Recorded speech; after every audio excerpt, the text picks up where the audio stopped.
என் அன்பு சகோதர சகோதரிகளே, நம்முடைய கர்த்தரும் ரட்சகருமாகிய இயேசு கிறிஸ்துவின் நாமத்தில் உங்களுக்கு என் வாழ்த்துக்களை தெரிவித்துக் கொள்கிறேன். மிகாவேலும் இயேசு கிறிஸ்துவும் ஒரே நபரா என்ற தலைப்பின் கீழாக ஒரு செய்தியை பார்க்க போகிறோம். வெளிப்படுத்தின விசேஷம் 12ஆம் அதிகாரத்திலே 7வது வசனத்திலிருந்து ஒரு சில வசனங்களை நாம் வாசிப்போம். வெளிப்படுத்தின விசேஷம் 12ஆம் அதிகாரம் 7லிருந்து எடுத்தவர்கள் வாசிங்க. வானத்திலே யுத்தம் உண்டாயிற்று. மிகாவேலும் அவனை சேர்ந்த தூதர்களும் வலு சர்ப்பத்தோட யுத்தம் பண்ணினார்கள். வலு சர்ப்பமும் அதை சேர்ந்த தூதரும் யுத்தம் பண்ணியும் ஜெயம் கொள்ளவில்லை. அடுத்த வசனத்தை வாசிங்க. வானத்தில் அவர்கள் இருந்த இடமும் காணப்படாமல் போயிற்று. உலகம் அனைத்தையும் மோசம் போக்குகிற பிசாசு என்றும் சாத்தான் என்றும் சொல்லப்பட்ட பழைய பாம்பாகிய பெரிய வலு சர்ப்பம் தள்ளப்பட்டது.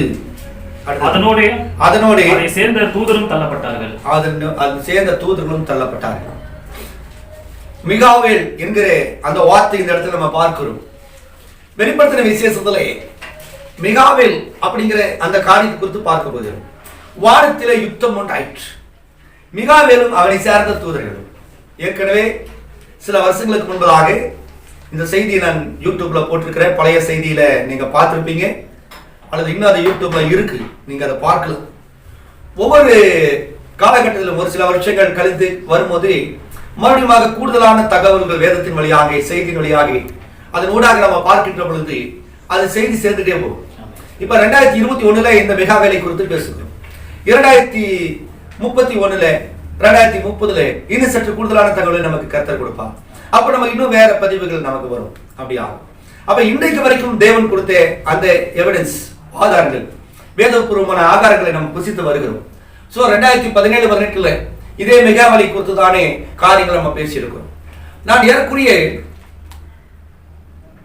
1992 இருந்து இந்த மிகாவேலை குறித்து நான் சொல்லி இருக்கிறேன். பழைய ஏற்பாட்டினுடைய மிகாவேல், புதிய ஏற்பாட்டினுடைய இமானுவேலாக இருக்கிறார். பழைய ஏற்பாட்டினுடைய மிகாவேல், புதிய ஏற்பாட்டிலே இமானுவேல். அதாவது மிகாவேல் தூதர், அவர் கர்த்தராகிய இயேசு கிறிஸ்துவாக இருக்கிறார் என்று நான் அந்த நாட்களில் பேசியிருக்கிறேன்.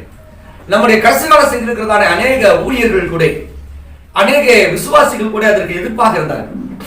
அந்த நாட்கள் ரொம்ப சிறு பையன், ரொம்ப சின்ன பையன். அப்ப அந்த காரியங்கள் எடுபடாமல் போனது. அநேகர் ஒரு தூதன் போய் இயேசு கிறிஸ்துன்னு சொல்றாரு. அந்த நாட்களில் செய்தியை ஜனங்களுக்கு அதிகமாக போகாத காலகட்டங்கள், தீர்க்கதரிசி செய்தி புஸ்தகங்கள் அநேகருக்கு கிடைக்காத ஒரு காலகட்டங்கள்.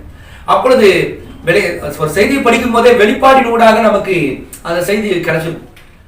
வித்துக்களுக்கு, தேவனுடைய பிள்ளைகளுக்கு விசேஷமாய் தேவனுடைய வார்த்தையை செய்தி பிரசங்கப்படுத்தலே பயமில்லாமல் கிடைக்கிற வெளிப்பாட்டை தைரியமா சொல்லுகிற ஊழியக்காரர்களுக்கு தேவன் அட்வான்ஸாவே முதலாவது அந்த செய்தி கொடுத்துருவார். அதுதான் ஒவ்வொருத்தரும் மற்ற ஒரு 10 பாஸ்டர்களை வேடிக்கை பார்ப்பாங்க. இந்த பாஸ்டர் சொன்னதுக்கு பிறகு, அல்லது ஒரு பெரிய பாஸ்டர், அல்லது அவர்கள் நம்புகிற ஒரு போதகர், அல்லது ஜனங்களால எல்லாரும் அங்கீகரிக்கப்படக்கூடியதான ஒரு ஊழியக்காரர் சொன்ன உடனே அதற்கு பிறகாக அதன் ஊடாக கடந்து வருவாங்க. ஆனா உண்மையான வித்து அப்படி கிடையாது. வெளிப்பாடு அப்படி இல்லை. யாருக்கு புலப்பட்டாலும் புறப்படாவிட்டாலும் வேதத்தின் ஊடாக, செய்தியின் ஊடாக, தீர்க்கதரிசி செய்தியில நமக்கு குறிப்புகள் இருந்தால் போதும். அது ஆமென் என்று சொல்லும். அதுதான் நமக்கு முக்கியம். இப்போ தீர்க்கதரிசி புறஜாதி யுகத்தினுடைய முடிவும், துவக்கமும் முடிவும் அப்படிங்கிற அந்த செய்தியில தீர்க்கதரிசி சொன்னதை நம்ம பார்க்கிறோம். அதாவது புறஜாதி யுகத்தினுடைய துவக்கமும் முடிவும் அப்படிங்கிற செய்தியில தீர்க்கதரிசி சொல்லுகிறார். 36வது பேரால் பெரிய அதிபதியாகிய மிகாவேல் அக்காலத்தில் எழும்பி நிற்பார். நிச்சயமாகவே மிகாவேல் கிறிஸ்துவாய் இருந்தார். பரலோகத்தில் தூதர்களின் யுத்தத்தில் சாத்தானோட யுத்தம் பண்ணினவர் அவரே. ஒருவர் இன்னொருவருக்கு எதிராக யுத்தம் செய்தார்கள். இப்பொழுது அக்காலத்திலே புத்தகத்தில் எழுதியிருக்கிறவர்களாக காணப்படுகிற அனைவரும் விடுவிக்கப்படுவார்கள். நீதியை நடப்பித்தவர்கள் இதை கவனியுங்கள். பெரிய அதிபதியாகிய மிகாவேல் அக்காலத்தில் எழும்பி நிற்பார். அப்படின்னாக்கே பெரிய அதிபதியாகிய மிகாவேல் எழும்பி நிற்பார். தீர்க்கதரிசி சொல்றாரு, நிச்சயமாகவே மிகாவேல் கிறிஸ்துவாக இருந்தார். அப்போ 20ஆம் நூற்றாண்டின் தீர்க்கதரிசி எலியாவின் ஆவியை பெற்றவர் என்று சொல்லிக் கொள்கிற நாம், அதாவது இந்த செய்தியானது கடைசி கால தீர்க்கதரிசி வில்லியம் மரியன் பிரெனாம் அவர்களை விசுவாசிக்கிற பிள்ளைகளுக்கு கொடுக்கப்படுகிற செய்தி. மற்ற சபையார், மற்ற பெந்தகோஸ்தே சபைக்காரரி, சவுந்தரே சபைக்காரரி, யெகோவா சாட்சி சபைக்காரரி, ரோமன் கத்தோலிக்க சபைக்காரரி, வேற யாராவது இந்த செய்தியை இப்ப நீங்க கேட்டீங்கன்னா இது உங்களுக்கு நிச்சயமாகவே இது ஒத்து வராது. நீங்க அதை க்ளோஸ் பண்ணிட்டு நீங்க போயிடலாம். இந்த வீடியோவை நீங்க கேட்கணுங்கிறது கிடையாது. இந்த செய்தி யாருக்கு அப்படின்னா கடைசி கால செய்தி. தீர்க்கதரிசி வில்லியம் மரியன் பிரெனாமை தீர்க்கதரிசியாக ஏற்றுக்கொண்டு கர்த்தராகிய இயேசு கிறிஸ்து நாமத்தில் ஞானஸ்நானம் பெற்ற சகோதர சகோதரிகளுக்காக கொடுக்கப்படுகிற செய்தி. அவன் நீங்க இதை கேட்கலாம், ஆனா இவன் இப்படி சொல்றாரு, பைபிள் இருந்து குறிப்பு கொடுக்கல, பிரெனாமுக்கு இருந்து குறிப்பு கொடுக்குறாங்க அப்படின்னு நீங்க சொல்லக்கூடாது. நாங்க முக்கியத்துவப்படுத்துறது பைபிளையும் செய்தியும். இந்த பைபிளும் தீர்க்கதரிசி பிரெனாமுடைய செய்தி ரெண்டு ஈக்குவலா நாங்க நினைக்கிறோம். எந்த பைபிளை பரிசுத்த ஆவியானவர் எழுதினாரோ அதே பரிசுத்த ஆவியானவர் பிரெனாமின் மூலமாக பேசினார். அதுதான் உண்மை. ஒரு காலத்தில் இந்த வேதாகமமானது 66 புஸ்தகங்களை கொண்டதாக இருந்தது. அந்த 66 புஸ்தகங்கள் பைண்டிங் பண்றதுக்கு முன்னதாக இந்த பைபிள் எப்படி இருந்துச்சுனாக்கே தனித்தனி புஸ்தகமா இருந்துச்சு. இப்ப நம்ம பார்க்கிற இந்த புஸ்தகம் மாதிரி தான். ஒரு காலத்துல நீங்க ஒருவேளை நீங்க அந்த காலத்துல நீங்க வாழ்ந்திருப்பீங்க அப்படின்னாக்கே ஆதி ஆகமத்தை இந்த மாதிரி புக்கா தான் நீங்க பார்த்திருப்பீங்க. யாத்ராகமத்தை இந்த மாதிரி புக்கா தான் பார்த்திருப்பீங்க. இந்த புக்குகளை இப்படி இருந்திருக்காது, ஸ்க்ரோல் டைப்ல தான் இருந்துச்சு, தோல் சுருள் எழுதப்பட்டிருந்தது. அன்னைக்கு அப்படிதான் எழுதப்பட்டிருந்தது. அதுக்கு பிறகுதான் பேப்பர் கண்டுபிடிச்சதுக்கு பிறகுதான் இந்த மாதிரி புஸ்தகங்களா வந்துச்சு. இப்போ நீங்க யாத்ராகமத்தின் காலத்துல வாழ்ந்துருந்தீங்கன்னா உங்களுக்கு அப்ப புஸ்தகங்களே 5 ஆகமங்களுமே இருந்திருக்காது. ஆதாம் ஏவாள் கையில இந்த பைபிள் கிடையாது. ஆதாம் ஏவாளுக்கு பைபிள் கிடையாது. அதுக்கு பிறகு பல வருஷங்கள் வந்து பைபிளே பூமியில கிடையாது. ஆனா மோசே காலத்துக்கு பிறகு 5 ஆகமங்கள் மோசையை கொண்டு தேவன் எழுதி கொடுத்தார். அந்த 5 ஆகமங்களும் வந்து ஆசாரியன் கையில தான் இருக்குமே தவிர ஜனங்கள் கையில் இருக்காது. அவங்க இந்த மாதிரி பிரசங்கம் இடத்துல வந்து தோல் சுருளை இப்படி வாசிப்பாங்க, வாசி சுருட்டி வச்சிருவாங்க. அதுக்கு பிறகு நகல்கள் எழுதப்பட்டது. அந்த நகல்கள் வந்து முக்கியமான ஆட்களுக்கு மட்டும் இருந்தது. எல்லாத்தையுமே இப்ப நம்ம பைபிளை தூக்கிட்டு வர மாதிரி அன்னைக்கெல்லாம் கிடையாது. அதனால பைபிள் எனக்கு ரொம்ப முக்கியம், ரொம்ப முக்கியம்னு சொல்லி ஒரு பாரம்பரியத்தோட சொல்லுகிறவர்களுடைய ஞானத்துக்காக நான் சொல்றேன். பைபிள் உங்களுக்கு எப்போ வந்தது? மோசே காலத்துக்கு பிறகு 5 புக்கு, அப்புறம் யோசுவா காலத்துக்கு பிறகு அது ஒரு புக்கு. ஒவ்வொரு காலத்திலும் ஏறக்குறைய 10 நூற்றாண்டுகளுக்கு மேலாக ஒவ்வொன்றா சேர்க்கப்பட்டதுதான் இந்த புஸ்தகம். அது அப்படியாக சேர்க்கப்பட்டு இன்னைக்கு நிறைய புஸ்தகங்கள் பைபிள்ங்கிறது வந்து 66 புஸ்தகம் இல்ல, நிறைய எழுத்தாளர்கள் எழுதுனாங்க.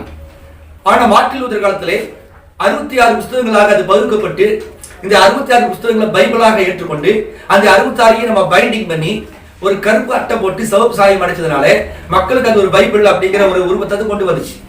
அந்த பிம்பத்தை பார்த்துட்டு ஏதோ அவங்க விக்கிர ஆராதனை மாதிரி இது பைபிள்ன்றாங்க. ரைட், பைபிள் தான். பைபிள்னா அர்த்தமே அவங்களுக்கு தெரியாது. இன்னைக்கு கூட நிறைய தீர்க்கதரிசி செய்தி எதிர்க்கிற சகோதர சகோதரிகள் என்ன செய்யறாங்க, பைபிள்ங்கிறாங்க. ஒரு 10 நூற்றாண்டுகளுக்கு முன்னதாக அங்க போயிருந்தாங்கனாக்கே அப்ப கையில பைபிளே இருந்திருக்காரு. மோசேயுடைய காலத்துல வந்தாங்கன்னா இந்த பைபிள் அவங்ககிட்ட கிடையாது. ஏன் அப்போஸ்தலர் காலத்திலேயே கூட 39 ஆகமங்கள் தான் இருந்துச்சு. அந்த 28 புதிய ஏற்பாடு கிடையாது. அப்ப வந்து 39 ஆகமங்கள் என்ன சொல்லிச்சு அதுதான். பவுல் எழுதின நிருபங்கள்லாம் இந்த மாதிரி புஸ்தகமா கூட கிடையாது, எல்லாம் பேப்பரா தான் இருந்துச்சு. அப்ப சபையில இந்த மாதிரி எப்படி நம்ம இந்த புஸ்தகங்களை வாசிச்சு ஜனங்களுக்கு பிரசங்கிக்கிறோமோ அந்த மாதிரி பவுலுடைய நிருபங்களை புதிய ஏற்பாடு சபை காலத்துல இருக்கிற கிறிஸ்தவர்கள் வாசித்து கொடுக்கும் போது அன்னைக்கு பழைய ஏற்பாட்டில் இருக்கிறதானே சகோதர சகோதரிகள் என்ன சொன்னாங்க, ஐயோ புஸ்தகங்கள் பவுல் எழுதுற லெட்டரையெல்லாம் வச்சு பைபிளை பிரசங்கப்படுத்தல பேசுறாங்க, நமக்கு பைபிள் தான் முக்கியம், 39 ஆகமங்கள் தான் முக்கியம், அதை விட்டுட்டு பவுல் எழுதின பேப்பரையெல்லாம் வச்சு பேசிட்டு இருக்கிறாங்களே அப்படின்னு அந்த சொன்னாங்க. அதுக்கு பிறகு பல நூற்றாண்டுகளுக்கு பிறகு அது பவுல் எழுதின நிருபங்களும் பேதுரு எழுதின நிருபங்களும் யூதா எழுதின நிருபமும் பிலோமனுக்கு எழுதின நிருபமும் இதெல்லாம் நிருபங்கள் அப்போஸ்தலர் நடபடிகள் மத்தேயு மார்க்கு லூக்கா யோவான் இதையெல்லாம் சேர்த்து வேத ஆராய்ச்சியாளர்கள் இவங்க என்ன செஞ்சாங்க, இதையெல்லாம் சேர்த்து 66 புஸ்தகங்களை செலக்ட் பண்ணி அவங்க பைண்டிங் பண்ணி இதை பைபிள் என்று அறிவித்தாங்க. தமிழுக்கு வந்து ஏற்குரிய 300-400 வருஷம் ஆச்சு பைபிள் வந்து. சோ இன்றைக்கு அதனுடைய வரலாறு தெரியாதவர்கள் வந்து எனக்கு பைபிள் முக்கியம் அப்படின்றவங்க அன்னைக்கு வாழ்ந்திருந்தாங்கன்னா, பவுல் காலத்துல வாழ்ந்திருந்தாங்கன்னா இன்னைக்கு இருக்கிற பைபிள் அவங்க கையில இல்லை. அன்னைக்கு பவுல் எழுதுற நிருபங்கள் தான் இருந்துச்சு புதிய ஏற்பாடு சபைக்கு. அப்ப பவுல் எழுதுனதையை வச்சு பழைய ஏற்பாட்டையும் வச்சு இணைச்சு அவங்க செய்தி கொடுத்தாங்க. அப்ப பவுலுடைய பேரு பைபிள் இருக்கா அப்படின்னு யூதன் கேட்டான். பவுலுடைய பேர் பைபிள் இருக்கா? பேதுரு பேர் பைபிள் இருக்கா? பேதுரு எழுதின நிருபத்தை வச்சு பேசுறீங்க. இந்த லெட்டர் நமக்கு முக்கியம், நமக்கு 39 ஆகமங்கள் தான் முக்கியம், மோசேதே முக்கியம் அப்படின்னு பேசுறாங்க. சோ அதே போல கடைசி கால தீர்க்கதரிசி தூதன் வரும்போது திரு பிரணாம் வந்து செய்தி கொடுக்கும் போது இந்த செய்தி புஸ்தகம் நம்ம வாசிக்கின்ற பொழுது அவங்க என்ன சொல்றாங்க, இந்த 66 புஸ்தகத்துக்கு மேல வராதீங்க. ஏன் இப்போ பவுலுடைய பேர் ஏன் பழைய ஏற்பாட்டில் இல்ல? பழைய ஏற்பாடு எழுதப்படும் போது பவுல் அங்க இல்லை, ஆனா அவர் முதலாம் சபை தூதனாக இருந்தான். அதுக்கு பிறகு வந்த காலகட்டங்கள்ல காலம் இருந்தபடினாலே பவுல் எழுத நிருப வேதத்தில் எழுதப்பட்டது. அதே மாதிரி தீர்க்கதரிசி வாழ்ந்த நாட்கள்ல 66 புக்குகள் பைபிளா என்ன செய்யப்பட்டுச்சு, முடிவு பெற்று விட்டது. ஆக தீர்க்கதரிசியுடைய அந்த செய்தியானது பைபிள் ஆட் ஆகாது. 1300 செய்தி இருக்குது. அப்ப நான் பைபிள் எடுத்து நீ இவ்வளவு பெருசு தூக்கிட்டு வரணும், அதுக்குன்னு ஒரு அட்டைப்பெட்டியில போட்டு தான் எடுத்துட்டு வரணும், சூட்கேஸ்ல போட்டு எடுத்துட்டு வரணும். அதனால எந்த பரிசுத்தாவியானவர் வேதத்தை எழுதினாரோ அதே பரிசுத்தாவியானவர் செஞ்சாரு, தீர்க்கதரிசி மூலமா செய்திகளை கொடுத்தார். இதை நம்ம விசுவாசிக்கணும். இந்த விசுவாசிகளுக்கு தான் இந்த செய்தி. மற்றபடி நான் வெறும் பைபிளை மட்டும் விசுவாசிக்கிறேன்னாக்க நீங்க என்ன செய்யலாம், நீங்க இந்த வீடியோவை நீங்க க்ளோஸ் பண்ணிடலாம். உங்களுக்கான செய்தி இது வரல. இது கழுகின் ஆகாரங்கள், கழுகுக்கு மாத்திரமே கொடுக்கப்படுகிற செய்தி. சரி, இப்பொழுது திருச்சி சொல்றாரு, மிகாவேல் எப்படியாக இருந்தாராம், அவர் கிறிஸ்துவாய் இருந்தார். சரியா, பிரணாம் சொல்லிட்டார் கிறிஸ்துவாய் இருந்தார். அப்படின்னா எந்த ஒரு தீர்க்கதரிசியுமே, எந்த ஒரு தூதனுமே, எந்த ஒரு செய்தியாளனும், எந்த ஒரு பிரசங்கியாரும், எந்த ஒரு போதகரும் அவர் செய்தி கொடுக்கின்ற வேளையிலே அது வேதத்தின் ஊடாக இருக்க வேண்டும் அப்படிங்கிறது ஒரு கருத்து இருக்குது. ஏற்கனவே ஏன் வேதத்துல இருக்கணும் அப்படின்னு நம்ம சொல்றோம் அப்படின்னா, திருச்சி பிரணாம் என்ன சொல்றாருன்னா, நீங்கள் கொடுக்கிற செய்தி ஏற்கனவே ஒரு தீர்க்கதரிசியின் மூலமா இதை சொல்லப்பட்டிருக்கணும். ஒரு தீர்க்கதரிசிக்கு இன்னொரு தீர்க்கதரிசிக்கு முரண்பாடு இருக்காது. ஒரு தீர்க்கதரிசி தேவன் ஆவியாளர் பயன்படுத்தினாருன்னா அவன் ஊடாக வருகிற அடுத்த தீர்க்கதரிசியும் அதே ஸ்பிரிட்ல தான் வருவான். அப்ப இதற்கு முன்னாடி இருந்ததான தேவனுடைய தீர்க்கதரிசிகள் என்ன சொன்னார்கள் அப்படிங்கறது இன்னைக்கு சொல்றதுதான் அத பைபிள்ன்றோம். சோ ஸ்தாபனத்துக்காரங்களுக்கு அது புரியுறது இல்லை, திருத்துவக்காரங்களுக்கு அந்த பைபிளுக்கு போனா. ஏன்னா இந்த உபதேசங்கள் அவங்களால அவங்க தோற்கடிக்கப்படுறது அவங்களால ஏற்றுக்கொள்ள முடிகிறது இல்லை. அதனாலதான் அவங்களால புரிகிறது இல்லை. உதாரணத்துக்கு தீர்க்கதரிசியினுடைய இந்த நாட்கள்ல பிரணாம் வந்து ஒரு காரியத்தை சொல்றார். இப்ப லிப்ஸ்டிக் போடாதேங்கிற ஒரு மேட் இருக்குன்னு வைங்களேன், அல்லது வந்து நீங்க ஜீன்ஸ் பேண்ட் போடாதீங்க, பெண்கள் போடக்கூடாது, அல்லது பெண்கள் முடிவெட்டக்கூடாது அப்படின்னு சொல்றாரு வைங்களேன். பைபிள்ல அந்த வார்த்தைகள்லாம் கிடையாது. அப்ப இந்த மனுஷன் சொல்றது வந்து அவங்களுக்கு மனசுல தெரியுது, நம்ம லிப்ஸ்டிக் போடுறது, ஜீன்ஸ் பேண்ட் போடுறது, அல்லது வந்து உலக பிரகாரமா பாவம் செய்யறது தப்புன்னு அவங்களுக்கு தெரியுது. ஆனா அவங்க தப்பிச்சுக்கிறதுக்கு என்ன பண்றாங்க, எனக்கு பைபிள்ல காட்டு அப்படின்னா. இப்ப என்ன அவங்களுடைய ஆவி என்ன, அது பைபிள்ல காட்ட முடியாதுன்னு அவங்களுக்கு தெரியும். ஏன்னா அது இந்த நடைமுறையில் உள்ள ஒரு காரியம்.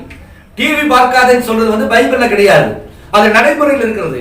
அது கண்டிப்பாக பிசாசுக்கு தெரியும், அது பைபிள்ல இல்ல, டிவி பத்தி வார்த்தை இல்லைங்கிறது அவனுக்கு தெரியும்.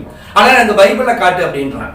அப்ப பிசாசுடைய தந்திரம் ஏதோ வேதத்தை வந்து இவர்கள் ரொம்ப நேசிப்பது போலவும், வேதம் தான் இவர்களுக்கு முக்கியமா இருக்கிறது போலவும், இயேசு கிறிஸ்து ரொம்ப முக்கியம் அப்படின்னு சொல்றது போல இருந்தாலும் அது அடிப்படையில் அவங்க ஸ்பிரிட் என்ன அப்படின்னாக்கே அவங்களுக்கு இருக்கிறது பிசாசின் ஆவி.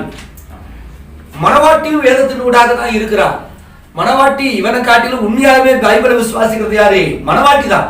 மனவாட்டி தான் பைபிள் பிலீவர். அவ பைபிள்ல எந்த இயேசுவை விசுவாசிக்கிறாளோ அந்த இயேசு அனுப்பின தீர்க்கதரிசியை விசுவாசிக்கிறான். பைபிள் சொல்றது இயேசு நாமத்துல ஞானஸ்தானம் எடுக்கணும், ஆனா பைபிள் முக்கியம் சொல்றவங்க இயேசு ஞானஸ்தானம் எடுக்க மாட்டேங்கிறாங்க. அப்ப இயேசு சொல்றாரு இல்லையா, நீங்கள் பிதா குமாரன் பரிசுத்தாவி நாமத்துல, அதாவது இயேசு கிறிஸ்து நாமத்துல. அப்ப பைபிள்ல ஒரு இடத்துல கூட பிதா குமாரன் பரிசுத்தாவி நாமத்துல ஞானஸ்தானம் கொடுத்ததாக எடுத்ததாக நீங்க பார்க்க முடியாது. எல்லா இடத்துலயும் இயேசு நாமத்துல தான் கொடுத்திருக்கிறாங்க. அப்ப பைபிள் முக்கியம் சொல்றவங்க ஏன் அதை செய்ய மாட்டேங்கிறாங்க, இயேசு நாமத்தை ஏன் ஞானஸ்தானம் எடுக்க மாட்டேங்கிறாங்க? சோ அவங்களுக்கு ஒரு மாய வலை. பைபிள் முக்கியம் சொல்றதன் மூலமாக அவங்க தங்களை என்ன செய்யறாங்க, ஏமாற்றி கொள்கிறாங்க. பைபிள் நகை போடக்கூடாதுன்னு சொல்லுது, ஆனா பைபிள் முக்கியங்கிறது யாராவது நகையை கழட்டி போடுறாங்களா? செய்ய மாட்டாங்க. பைபிள் எங்க தாலி கட்டணும் பைபிள் சொல்லப்பட்டிருக்கா? எங்கேயுமே கிடையாது. ஆனா இவங்க என்ன செய்யறாங்க, தாலி கட்டிட்டு 10 பவுன் 5 பவுன் சரடு கட்டிட்டு தான் இருப்பாங்க. அது அந்த புருஷனும் அவனுக்கு அது சந்தோஷம், பொண்டாட்டியை சரடு போடுறது அவளுக்கு சந்தோஷம். ஆனா பைபிள் அது கிடையாது பாருங்க. இதை குறிச்செல்லாம் நம்ம நிறைய பேசியிருக்கோம். சரி, மறுபடியும் அங்க போக வேண்டாம். இப்ப தீர்க்கதரிசி சொல்லிட்டாருப்பா, கிறிஸ்து வந்து மிகாவேலும் கிறிஸ்து ஒரு ஆள் தான், மிகாவேல் தான் கிறிஸ்து. உடனே கேட்ட உடனே வானத்துக்கு பூமிக்குமா நிறைய பேர் குதிப்பாங்க. அது எப்படி பிரதர் மிகாவேல் கிறிஸ்து, அவர் தூதன் ஆயிற்று அப்படிங்கிறது. ஏன்னா நமக்கு சிறு பிராயம் முதல் கொண்டே நமக்கு கற்றுக் கொடுக்கப்பட்டது என்ன அப்படின்னா மிகாவேலை தூதனாவே பார்த்து பழகிட்டு. நான் சிறு வயதில் இருக்கும் போது நான் கத்தோலிக்க சபையினுடைய ஒரு ஹாஸ்டல்ல தான் படிச்சேன். அந்த ரோமன் கத்தோலிக்க சபையினுடைய ஹாஸ்டல் தினமும் பக்கத்துல தான் எங்களுக்கு அது சர்ச் இருக்கும். தினமும் மாஸ் போகணும். காலையில 5 மணிக்கு எழுப்பி விட்டுருவாங்க, 6 மணிக்கு எங்களுக்கு திருப்பலி. அந்த சர்ச்சுக்குள்ள போகும்போது என்ட்ரன்ஸ்லயே மிகாவேல் சிலை இருக்கும். அந்த மிகாவேல் சிலை ஒரு ஈட்டியை வச்சு சாத்தானை குத்திட்டு இருக்கிற மாதிரி அது ஒரு சிலை இருக்கும். இல்ல ஒரு சில படங்களை பார்த்திருப்பீங்க, அந்த மிகாவேல் தூதன் ஒரு தராசை கையில வச்சிருப்பாரு, ஒரு வாள் எடுத்து சாத்தானை வெட்டுற மாதிரி, அந்த சாத்தான் கீழே நரகத்துல இருக்கிற மாதிரி வவ்வால் ரெக்க கொண்ட மாதிரி இருக்கும். இதை நீங்க பார்த்திருப்பீங்க. கத்தோலிக்கர்களுக்கு இந்த மிகாவேல் அதை குறித்து சொல்லும் போது அதிதூதரான மிகாவேல், அதிதூதரான புனித மிக்கேலே, கபிரியேலே, ரபேலே அப்படின்னு சொல்லுவாங்க.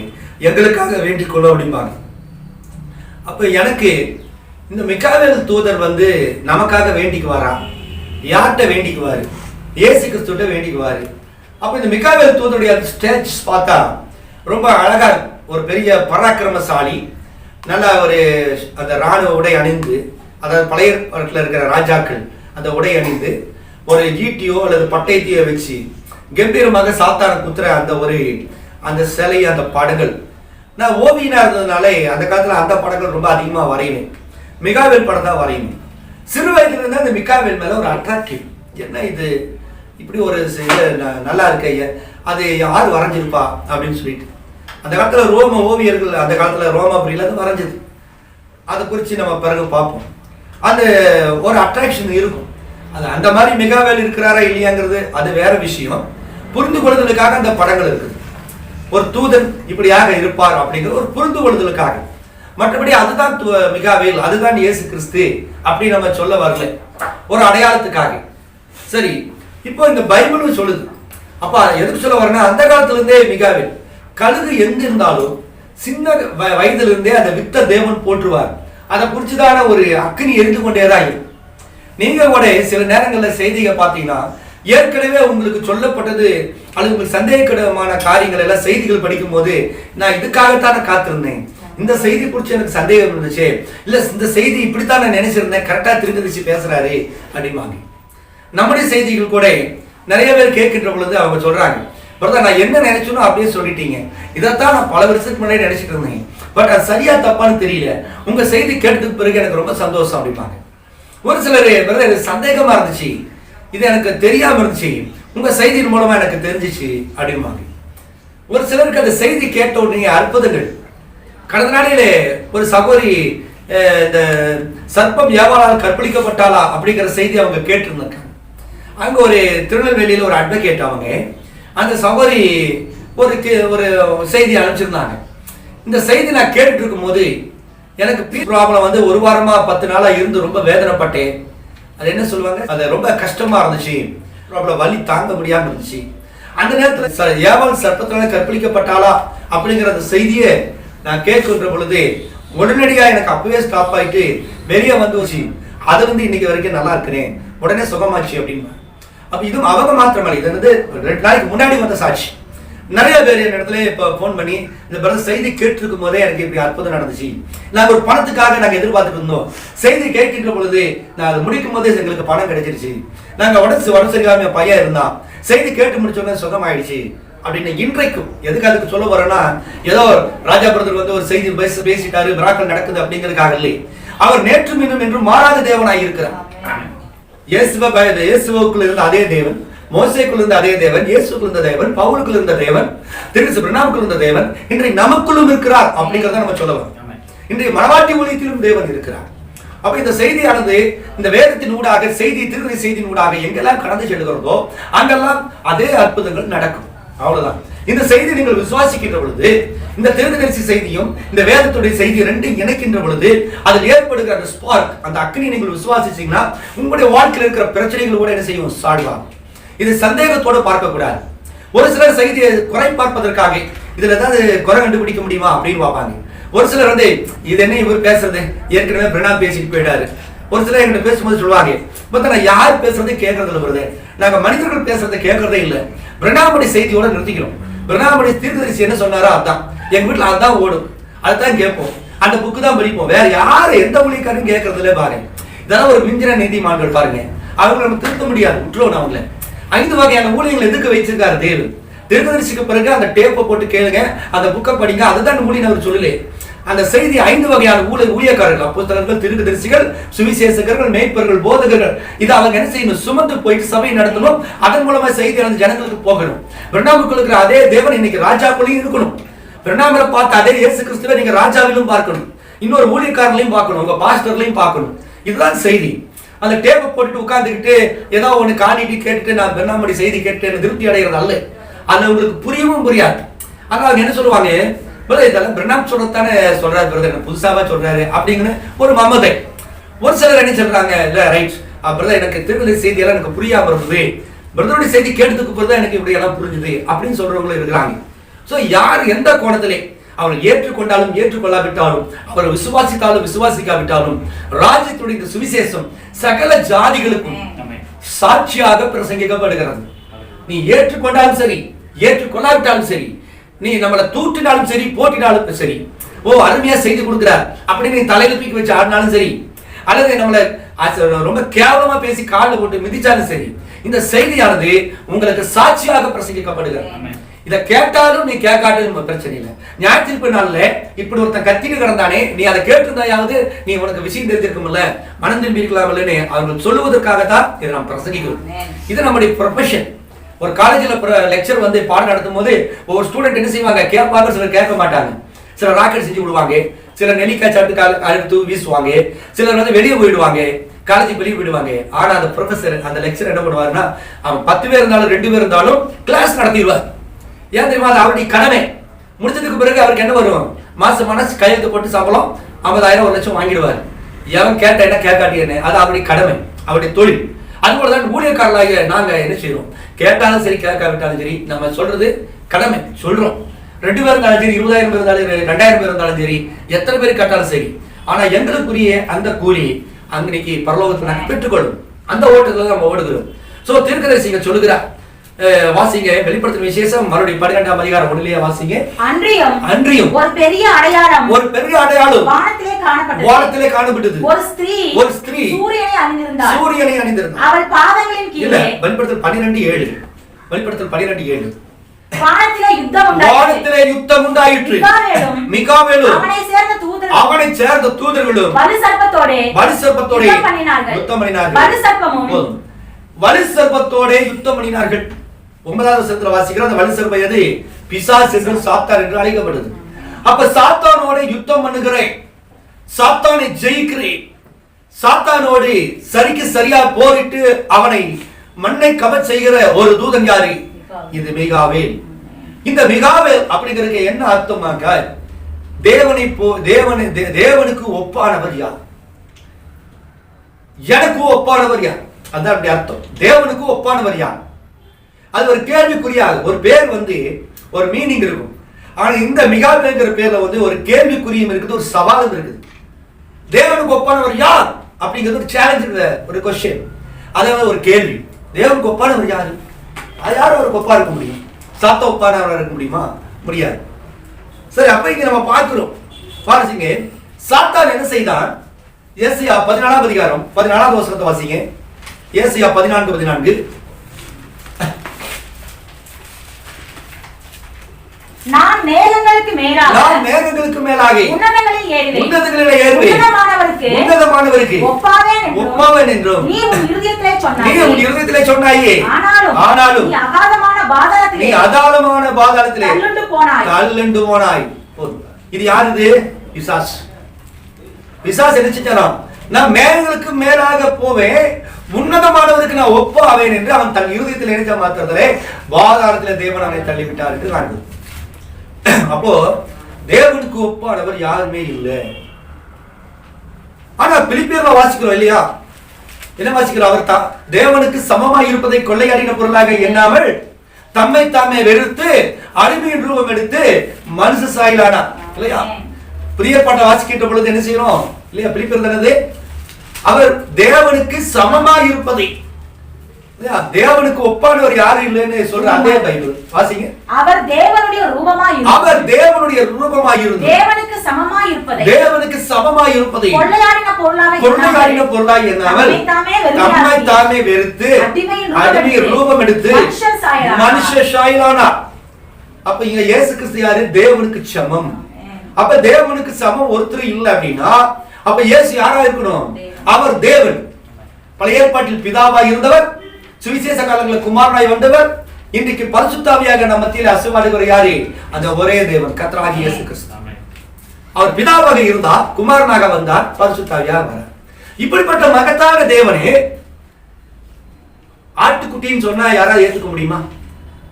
இந்துக்கள்ல சொல்றாங்க விநாயகர், யானை, பெருச்சாளி, எலி, மயில், நாகபாம்பு, இதெல்லாம் வந்து என்ன சொல்றாங்க? தேவனுக்கு ஒப்பா சொல்றாங்க. அவங்க ஏதாவது சண்டை போடுறாங்களா? இல்ல. நம்ம என்ன சொல்றோம்? ஐயோ பாம்பு போய் கடவுள்னு சொல்றாங்க, யானை போய் கடவுள்னு சொல்றாங்க, இப்படி எல்லாம் சொல்றோம் இல்லையா? ஆனா இங்க பைபிள் என்ன சொல்றது? இயேசு கிறிஸ்துவே உலகத்தின் பாவங்களை சுமந்து நிற்கிற தேவ ஆட்டுக்குட்டி. அவருக்கு 4 காலு ஒரு வால் இருந்து வால் ஆட்டிக்கிட்டு 4 காலி அவர் வந்தாரு இல்லையா? அப்ப நம்ம என்ன சொல்றோம்? அது வந்து ஆவிக்குரிய அர்த்தம் அப்படின்னு. 4 ஜீவங்கள்ல சிங்கம். நம்முடைய கர்த்தர் யாரு? யூதா கோத்திரத்து சிங்கம் அப்படிங்கும் போது யாராவது நமக்கு பிரச்சனை பண்றோமா? போய் ஆண்டவர் போய் ஒரு சிருஷ்டிக்கு ஒப்பனையா சொல்றியா? சிங்கமாய் அவரு, சிங்கத்தை உருவாக்குறவர் அவரு. அவரை போய் நீ சிங்கங்கிற பவுலை யாராவது கேட்க முடியுமா? நம்முடைய கர்த்தர் யூதா கோத்திரத்து சிங்கம் அப்படின்றார் இல்லையா? அதே மாதிரி யோபஸ்தானகன் என்ன சொல்ற? உலகத்தின் பாவங்களை சுமந்து தீர்க்கிற தேவ ஆட்டுக்குட்டி அப்படின்னு.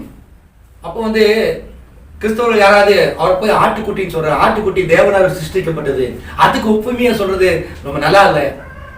அது எல்லாம் மீறி எங்களை வாழ வைக்க வெங்கல சர்ப்பமா நீர்னு யார் வர்றா? பெர்க்மன்ஸ் பாடுறார் இல்லையா? அப்ப வெங்கல சர்ப்பத்துக்கு யார் சொல்ற? பெர்க்மன்ஸா சொல்றார். பைபிள் சொல்லுது அது வேற. ஆனா திருத்துவக்காரர் என்ன சொல்றான்? வெங்கல சர்ப்பம் யாரு? இயேசு கிறிஸ்து. ஐயோ என்னையா அவங்கதான் பாபு அப்படிம்பாங்க, நம்மளுமா? யாராவது கேட்கிறோமா? அது யார் சொல்லிட்டா? பெர்க்மன்ஸ் சொல்லிட்டார். அங்கி போட்ட ஒரு போதகர், ஜனங்களால அங்கீகரிக்கப்பட்ட ஒரு நபர் சொல்லிட்டார். அதனால திருத்துவக்காரர்களா வாய் பிடிக்கிறாங்க. ஏன்னா அவருக்கு மேல நம்ம ஏதாவது சொன்னா நம்மள ஏதாவது தப்பா நினைச்சிருவாங்க. ஆண்டவர் பெர்க்மன்ஸோட என்ன செய்யறாரு? முகமுகமா பேசுகிறார் அப்படின்னு அவங்க நம்புறான். ஆனா அந்த பாட்டை இவங்களும் என்ன செய்யறாங்க?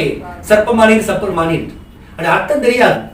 அவர் சர்ப்பமான வெங்கல சர்ப்பம் தான், அதுல மாற்றம் கிடையாது. அவங்களுக்கு அர்த்தம் தெரியாது. அப்ப சர்ப்பம் சொல்லும் போது யாராவது எதிர்க்கிறாங்களா?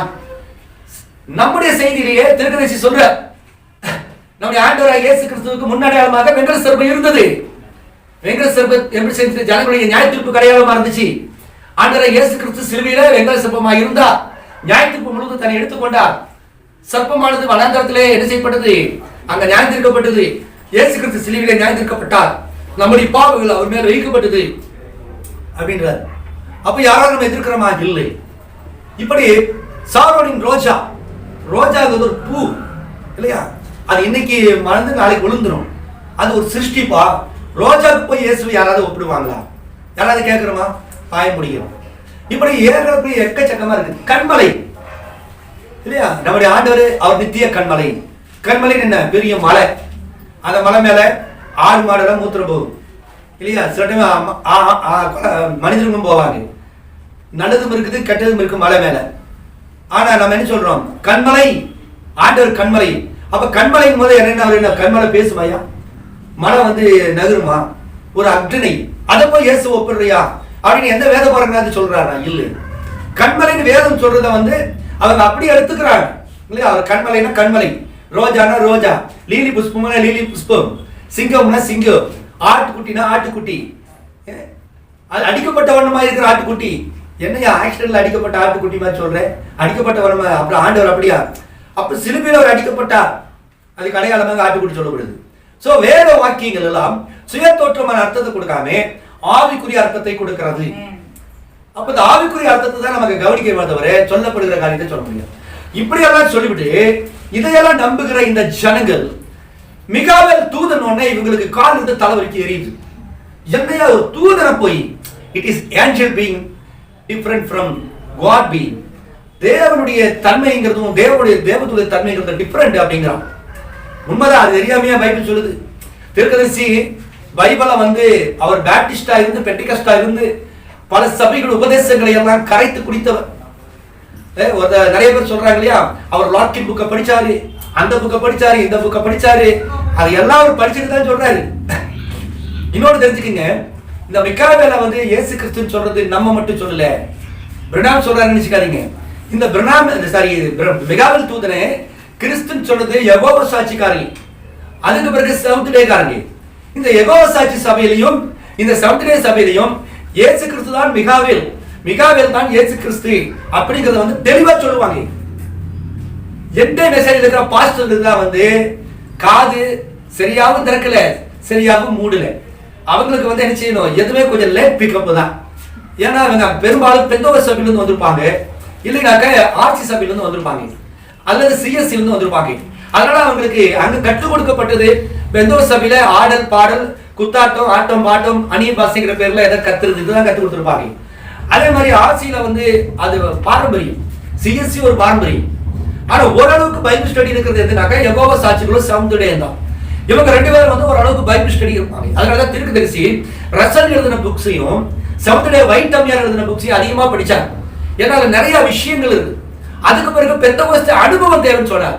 பெந்தகோஸ்தே சபை வந்ததுக்கு பிறகுதான் இயேசு கிறிஸ்து வருகிறார் என்கிற காட்சி, அற்புத அடையாளங்கள், பிசாசுகளை விரட்டுதல், அந்நிய பாஷை, இதெல்லாம் பெந்தகோஸ்தேக்காரன் கொண்டு வந்தான். அப்போ அவர் எத்தனை புக்குகளை படிச்சு அத்தனை எல்லாம் பண்ணி அவர் ஒரு காரியத்தை சொல்றாருன்னா விளையாட்டான். தேவன் அவரை பயன்படுத்துகிறார். நீ இந்த புக்கை போய் படி, லாட்கின் ஒருத்தர் எழுதியிருக்கிற அந்த புக்கை போய் படி, ரசல் ஒருத்தர் எழுதியிருக்கிற அந்த புக்கை போய் படி, ஒயிட் ஒரு லேடி எழுதியிருக்கிறாங்க அந்த புக்கை படி, ஸ்மித் ஒன்று எழுதியிருக்கிறார் அதை போய் படி.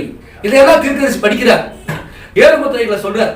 எல்லாவற்றையும் படித்து பார்த்து தளர்ந்த மனைகளை எல்லாம் சரி பண்றதுதான் யாருடைய வேலை? 7ஆம் தூதனுடைய வேலை. அந்த புக்கெல்லாம் படிச்சு ஒப்பிச்சுட்டார்கள் சொல்லக்கூடாது. இந்த மிகாவேல் தூதனே யெகோவா சாட்சிகள் இயேசு கிறிஸ்துன்னு சொல்வதற்கும் சமந்திரக்காரர்கள் இந்த மிகாவேல் தூதனை இயேசு கிறிஸ்து சொல்வதற்கும் நாம் சொல்வதற்கு நிறைய வித்தியாசங்கள் இருக்கு. இவர்களுக்கு எல்லாம் இயேசு கிறிஸ்து மிகாவேல், பழைய ஏற்பாட்டில் மிகாவேல் இயேசு கிறிஸ்துன்னு தெரியும். ஆனா இந்த மணி நேரத்தில் அந்த மிகாவேல் தூதன் இப்போது எங்கே நின்று கொண்டு என்ன செய்கிறார்கள் அவங்களுக்கு தெரியாது. அதைத்தான் தீர்க்கதரிசி நமக்கு கற்றுக் கொடுத்தார். மெசேஜ் இருக்கிற பாஸ்டர்ஸ் பைபிள் நல்லா தெரியும். மெசேஜ் இருக்கிற பாஸ்டர்களுக்கெல்லாம் பைபிள் தெரியாது, புக்கு தான் படிப்பாங்க நினைச்சுக்காதீங்க. அப்படி நினைச்சா எவன் நினைக்கிறான் முட்டாளவன். ஏன்னா இந்த மெசேஜுக்கு வந்தவன் எல்லாரும் எங்கிருந்து வந்தான்?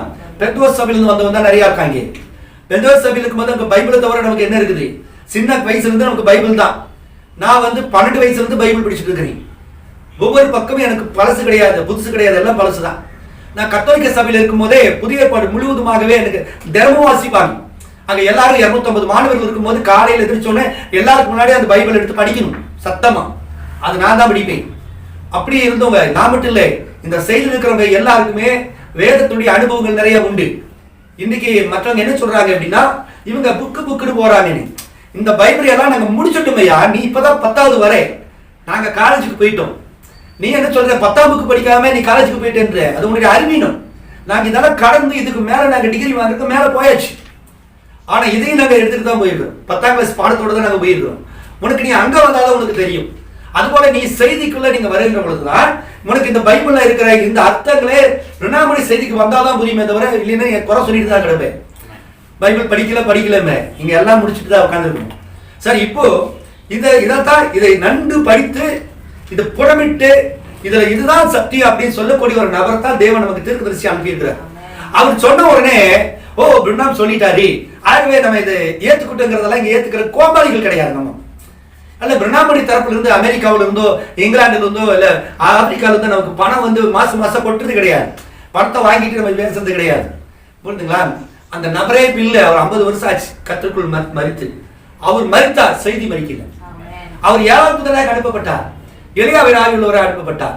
இந்த செய்தி தான் தீர்க்கதரிசி சொல்லுகிறார், மிகாவேல் கிறிஸ்துவாய் இருந்தார்.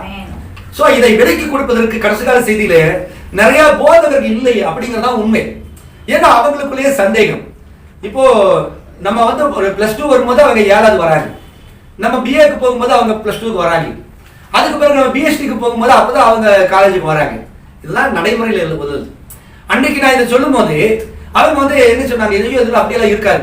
தீர்க்கதரிசி பிரணாம் சொல்லியிருக்காருயா அப்படின்னா, நீ ஏதாவது அவரு டங் ஸ்லீப்ல சொல்லியிருப்பாரு, அவர் ஏதாவது மறந்து சொல்லியிருப்பாரு, பைபிள் அப்படி இல்லை, பைபிள் சொல்லுதா அப்படின்னு கேட்பாங்க. இன்னைக்கு வந்து மிகாவேல டச் பண்ணல அப்படின்னா, மிகாவேல் யாருன்னு உங்களுக்கு தெரியலனா, இந்த மணி நேரத்துக்குரிய செய்தி, இந்த பலமுள்ளத்துடைய செய்தி உங்களுக்கு விளங்காது. புரிஞ்சுங்க? சரி, இப்போ பைபிளுக்கு போவோம். யூதா நிருபம் 1ஆம் அதிகாரத்தை 1வது வசனத்தை வாசிங்க. 9வது வசனம், யூதா 9. யூதா 9. பிரதான தூதனாகிய மிகாவேல் மோசேயினுடைய சரீரத்தை குறித்து பிசாசுடைய தர்க்கித்து பேசுகையில் அவனை தூஷணமாய் குற்றப்படுத்த துணியாமல் கர்த்தர் உன்னை கடிந்து கொள்வாராக. பிரதான தூதனாகிய மிகாவேல் மோசேயுடைய சரீரத்தை குறித்து பிசாசுடைய தர்க்கித்து பேசின போது, அப்ப மோசேயுடைய சரீரம் வந்து மரித்து அங்க இருக்க சரீரம் என்ன, உயிரிட்ட ஒரு சடலம். இந்த சரீரம் அங்க இருக்கும்போது அதை குறித்து தர்க்கித்து பேசுகிறான். யாரோட? சாத்தானோட. சாத்தானோட நீங்க நானும் தர்க்கித்து பேச முடியுமா? சாத்தானோட நின்று ஒருத்த தைரியமா பேசணும் அப்படின்னா விளையாட்டா? சாத்தான் அவன சாதாரணமான ஆளா? நம்ம நினைக்கிற மாதிரி சாத்தான் வந்து ஒரு சாதாரண நபர் கிடையாது. தேவன் அவனை என்ன செஞ்சாரு? விடிவெளி நட்சத்திரம் வச்சிருந்தார். அவன் அதிகாலையின் மகனாகிய விடிவெளி, அவன் ஒரு தேவனுடைய குமாரன். அவர் காலத்துல தேவகுமாரனாக இருந்தான், தேவகுமாரனுக்கு ஒப்பானவனாக இருந்தான். அவன் விடிவெளி நட்சத்திரம், அக்னிமயமான கற்களின் நடுவுடைய உலாவினவன் இல்லையா, ராக தேவன், ஞானத்தால் நிரம்பியவன், பூரண அளவுள்ளவன். இப்படிப்பட்ட அவன் தான் தேவனுக்கு சமமாக இருக்கும் நினைத்த மாத்திரத்திலே பூமியில தள்ளப்பட்டான் என்று காண்கிறோம். இவன் சாதாரணமான நபர் அல்ல, ஒரு அசுத்த ஆவியை. நேற்று ஒருத்தன் தூக்கப்பட்டு செத்துட்டான். அந்த செத்து போனுடைய ஆவி உங்க வீட்டு பக்கத்துல இருக்குது அப்படின்னா, உங்க வீட்டு பாத்ரூம்குள்ள இருக்குதுன்னாக்க நீங்க ராத்திரி அந்த பாத்ரூமே போக மாட்டீங்க. ஒருத்தவங்க வீட்டுக்கு முன்னதாக ஒருத்தர் தூக்கு போட்டு செத்துட்டா அப்படின்னாக்க 12 மணி கதவை தந்தே வெளியே வர மாட்டீங்க. பாக்குற பக்கமெல்லாம் அவன் மாதிரியே தெரியும். அந்த ஆவி உண்மையிலேயே வந்துச்சுனாக்கா அவ்வளவுதான், எல்லாம் உழப்பிடுவோம் இல்லையா? அப்படிப்பட்டதான ஒரு ஆவியை சந்திப்பதற்கே ஒரு மனுஷனுக்கு தைரியம் இல்லாத பட்சத்துல, சாத்தானுடைய தூதர்கள் விழுந்து போன தூதருக்கு தலைவன் ஒரு கேப்டன். கோடிக்கணக்கான தூதர்களுடைய தலைவன் யாரு? லூசிபர். இன்னொன்னு தெரிஞ்சுக்கீங்க, தமிழ் பைபிள்ல எல்லாரும் மற்ற பைபிள்ல இங்கிலீஷ் தவிர எந்த இந்த பைபிள்ல லூசிபர் வார்த்தையை நீங்க பார்க்க முடியாது. தமிழ் பைபிள்ல பிசாசு பேர் லூசிபர் எங்கேயாவது இருக்குதா? அப்புறம் எப்படி இவங்க சொல்றாங்க? திருத்துவக்காரங்க சொல்றாங்க இல்லையா, இல்ல மெசேஜ்ல இல்லாதவங்க சொல்றாங்க இல்லையா, லூசிபர் லூசிபர்னு பைபிள்ல காட்ட முடியுமா? முடியாது. இங்கிலீஷ் பைபிள்ல தான் இருக்கு லூசிபர்ங்கிற வார்த்தை, தமிழ் பைபிள்ல கிடையாது. அப்ப ஏன் இங்கிலீஷ் பைபிள்ல போட்டிருக்காங்க, தமிழ் பைபிள்ல போடல? இதை யாருக்காவது சொல்ல முடியுமா? பெரிய பாஸ்டர் கிட்ட கேளுங்க, பாஸ்டர் இங்கிலீஷ் பைபிள்ல லூசிபர்ங்கிற வார்த்தை இருக்குது, தமிழ் பைபிள்ல ஏன் இல்ல அப்படின்னு கேட்டு பாருங்க. அவங்களுக்கு சொல்ல தெரியாது. பைபிள் மொழிபெயர்ப்பு தப்புன்னு அவங்க முடியாது, சொல்லவும் மாட்டாங்க. சொல்றதுக்கு பயம், ஏன்னா அது அவங்க தான் பண்ணுது. அப்ப லூசிபர்ங்கிற வார்த்தை, அந்த பெயர், சாத்தானுடைய பெயர் வந்து லூசிபர்ங்கிற அப்படிங்கிறது பைபிள்ல கிடையாது. சரி, நம்ம அதுக்கு பிறகு பார்ப்போம். இப்ப இந்த லூசிபர் யாரு? சாத்தானை எதிர்க்கிறவன்.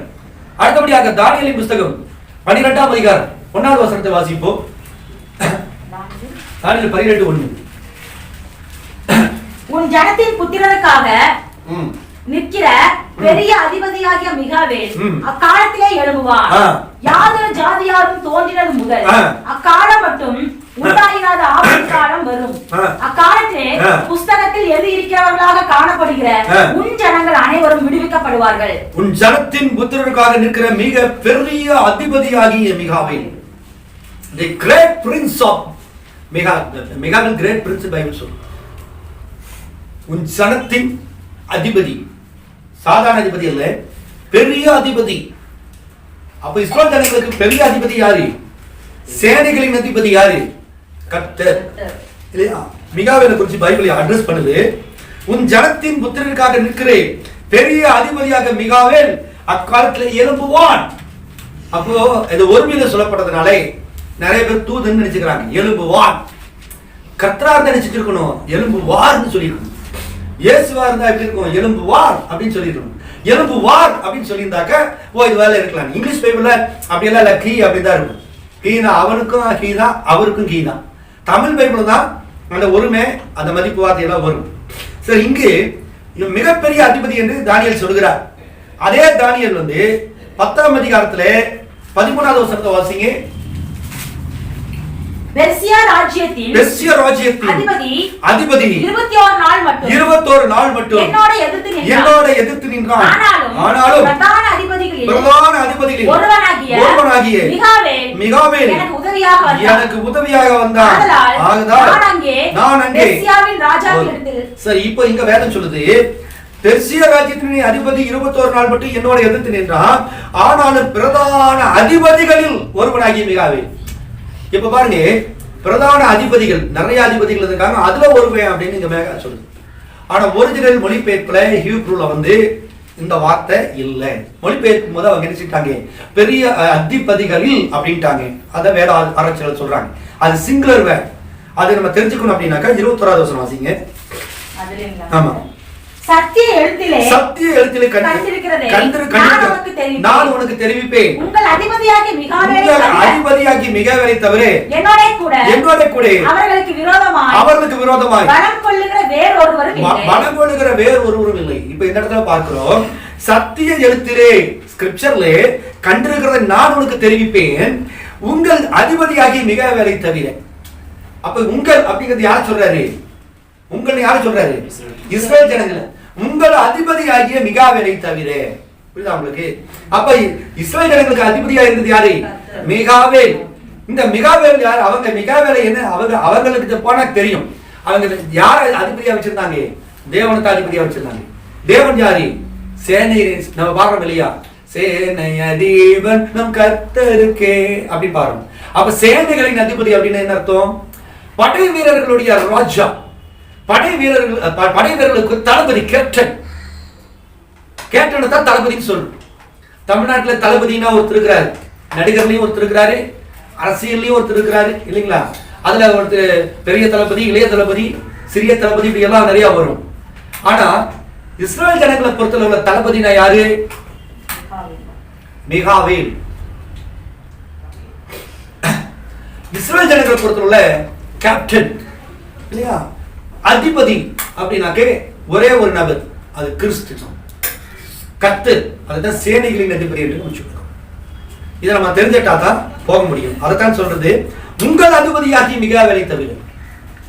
அப்ப இங்க மிகாவேல் அப்படிங்கிற அந்த பேரை வந்து ஆண்டவர் அங்க சொல்லுகிறார். சரி, அடுத்தபடியாக இந்த தூதர்கள் சொல்றாங்களே, அந்த தூதர்கள் வந்து யாரு?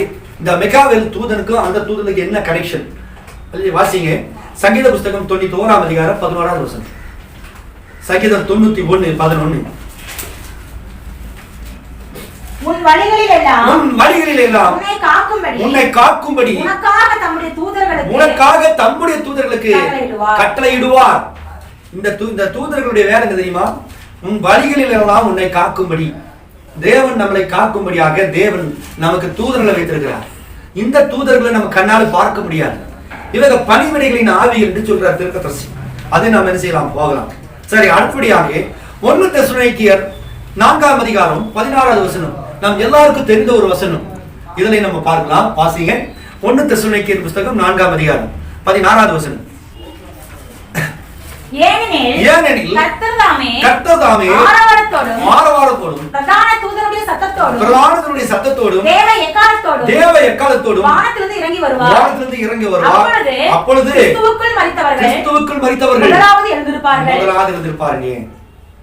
அடுத்ததுங்க, சரி, கர்த்தர் தாமே ஆரவாரத்தோடும் பிரதானுடைய சத்தத்தோடும் தேவ எக்காலத்தோடும் வானத்திலிருந்து இறங்கி வருவார். இப்ப கர்த்தர் எங்கிருந்து வர்றாரு? வானத்திலிருந்து வர்றாரு. வரும்போது என்ன செய்யறாரு? ஆரவாரம் பண்றாரு. இந்த ஆரவாரங்கள் என்ன தெரியுமா? சத்து எல்லாத்தையும். இப்போ சில வேலையில வீட்டுல பொம்பளைக்கு சண்டை, புருஷமான சண்டை வந்தாச்சுன்னா பொம்பளை என்ன பண்ணுவாங்க? அடிக்காதுக்கு முன்னாடி அடிச்சு, ஐயோ என்ன கொள்றான்னு கத்துவாங்க இல்லையா? ஏன் இப்படி கத்துறா?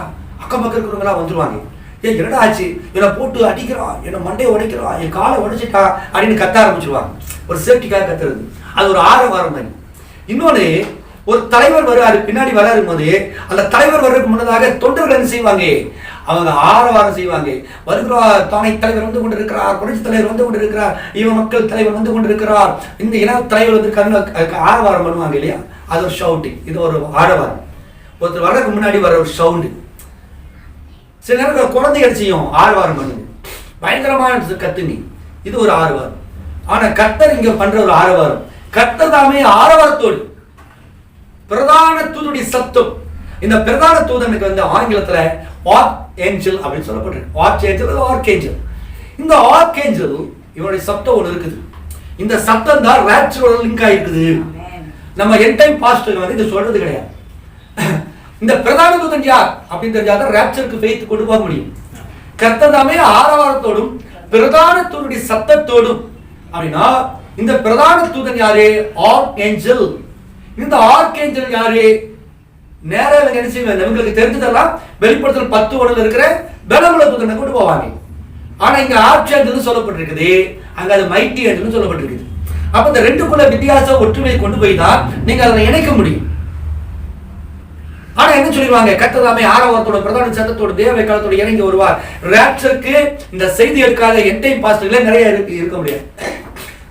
என் டைம்ல தெரிஞ்ச விஷயம், மனவாட்டிக்கு தெரியக்கூடிய விஷயம் இந்த 1 Thessaloniக்கர் 4ஆம் அதிகாரம் 16வது வசனம்.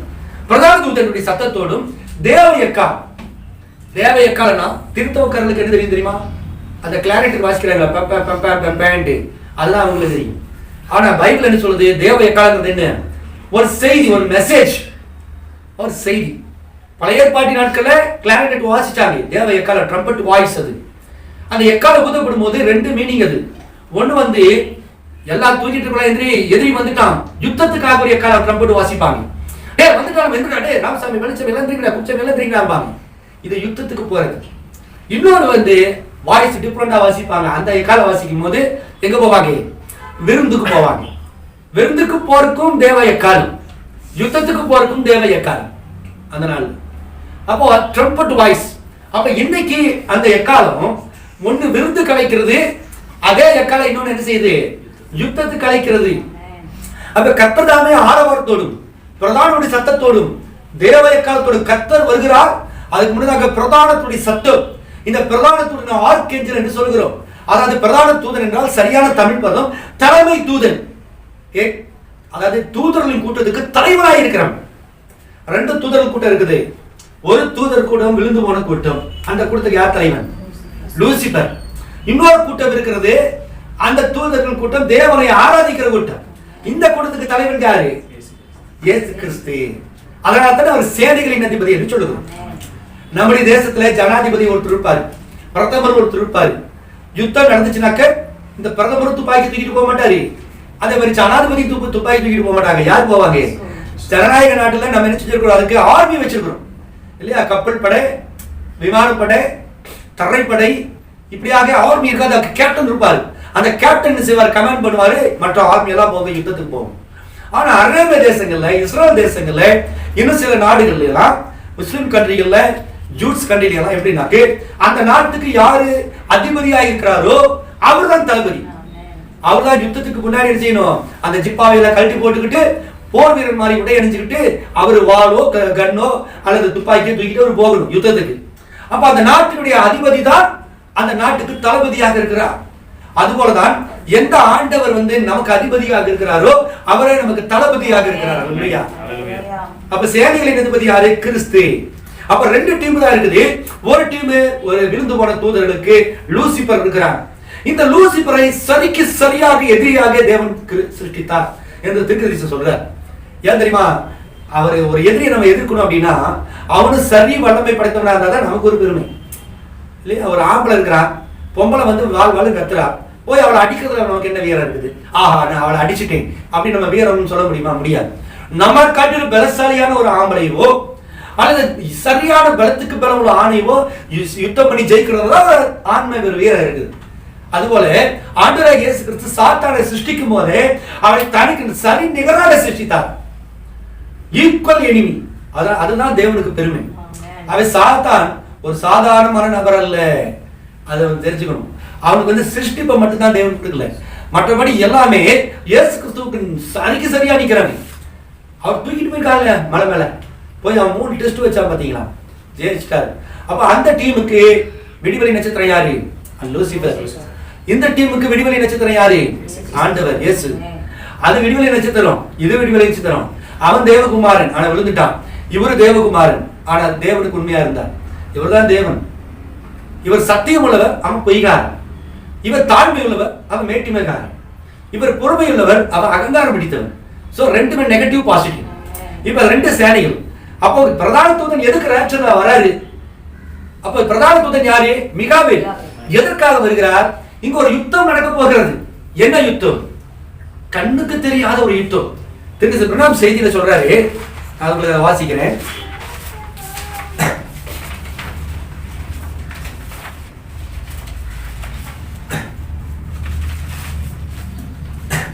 தூதனுடைய சத்தத்திற்கு கீழ்ப்படியுங்கள் அப்படிங்கிற செய்தியில சொல்றாரு. ஆனால் இப்பொழுது நீர் இங்கே வேறொரு ரூபத்தில் இருந்து உமது சபையில் கிரியை செய்து கொண்டிருக்கிறீர்கள். ஆண்டவர் இப்பொழுது எப்படி இருக்கிறார்? வேறொரு ரூபத்தில் இருந்து சபையிலே கிரியை செய்து கொண்டிருக்கிறார். இப்ப மிகாவேல் தூதன் எங்க இருக்கிறாரு? மணவாட்டி சபையில் இருக்கிறார். இந்த மிகாவேல் தூதன் இப்பொழுது கத்தோலிக்க சபையில இல்லை. இந்த மிகாவேல் தூதன் இப்பொழுது பெந்தோக சபையில இல்லை. இந்த மிகாவேல் தூதன் சமுத்திரிய சபையில இல்லை. இந்த மிகாவேல் தூதன் யெகோவா சாட்சி சபையில இல்ல. பிதா குமாரன் பரிசுத்தாவின் நாமத்துல ஞானஸ்தானம் கொடுக்கிற எந்த சபையிலுமே இந்த மிகாவேல் தூதன் இல்லை. இந்த தூதன் எங்க இருக்கிறாரு? இந்த கடைசி கால எலியாவுடைய சத்தம் எங்க இருக்கிறதோ, இந்த ஏழாம் தூடைய சத்தம் எங்க இருக்குதோ, ஏன்னா இந்த ஏழாம் தூடைய சத்தம் தான் மணவாட்டி என்ன செய்து ராப்சருக்கு தகுதிப்படுத்துது.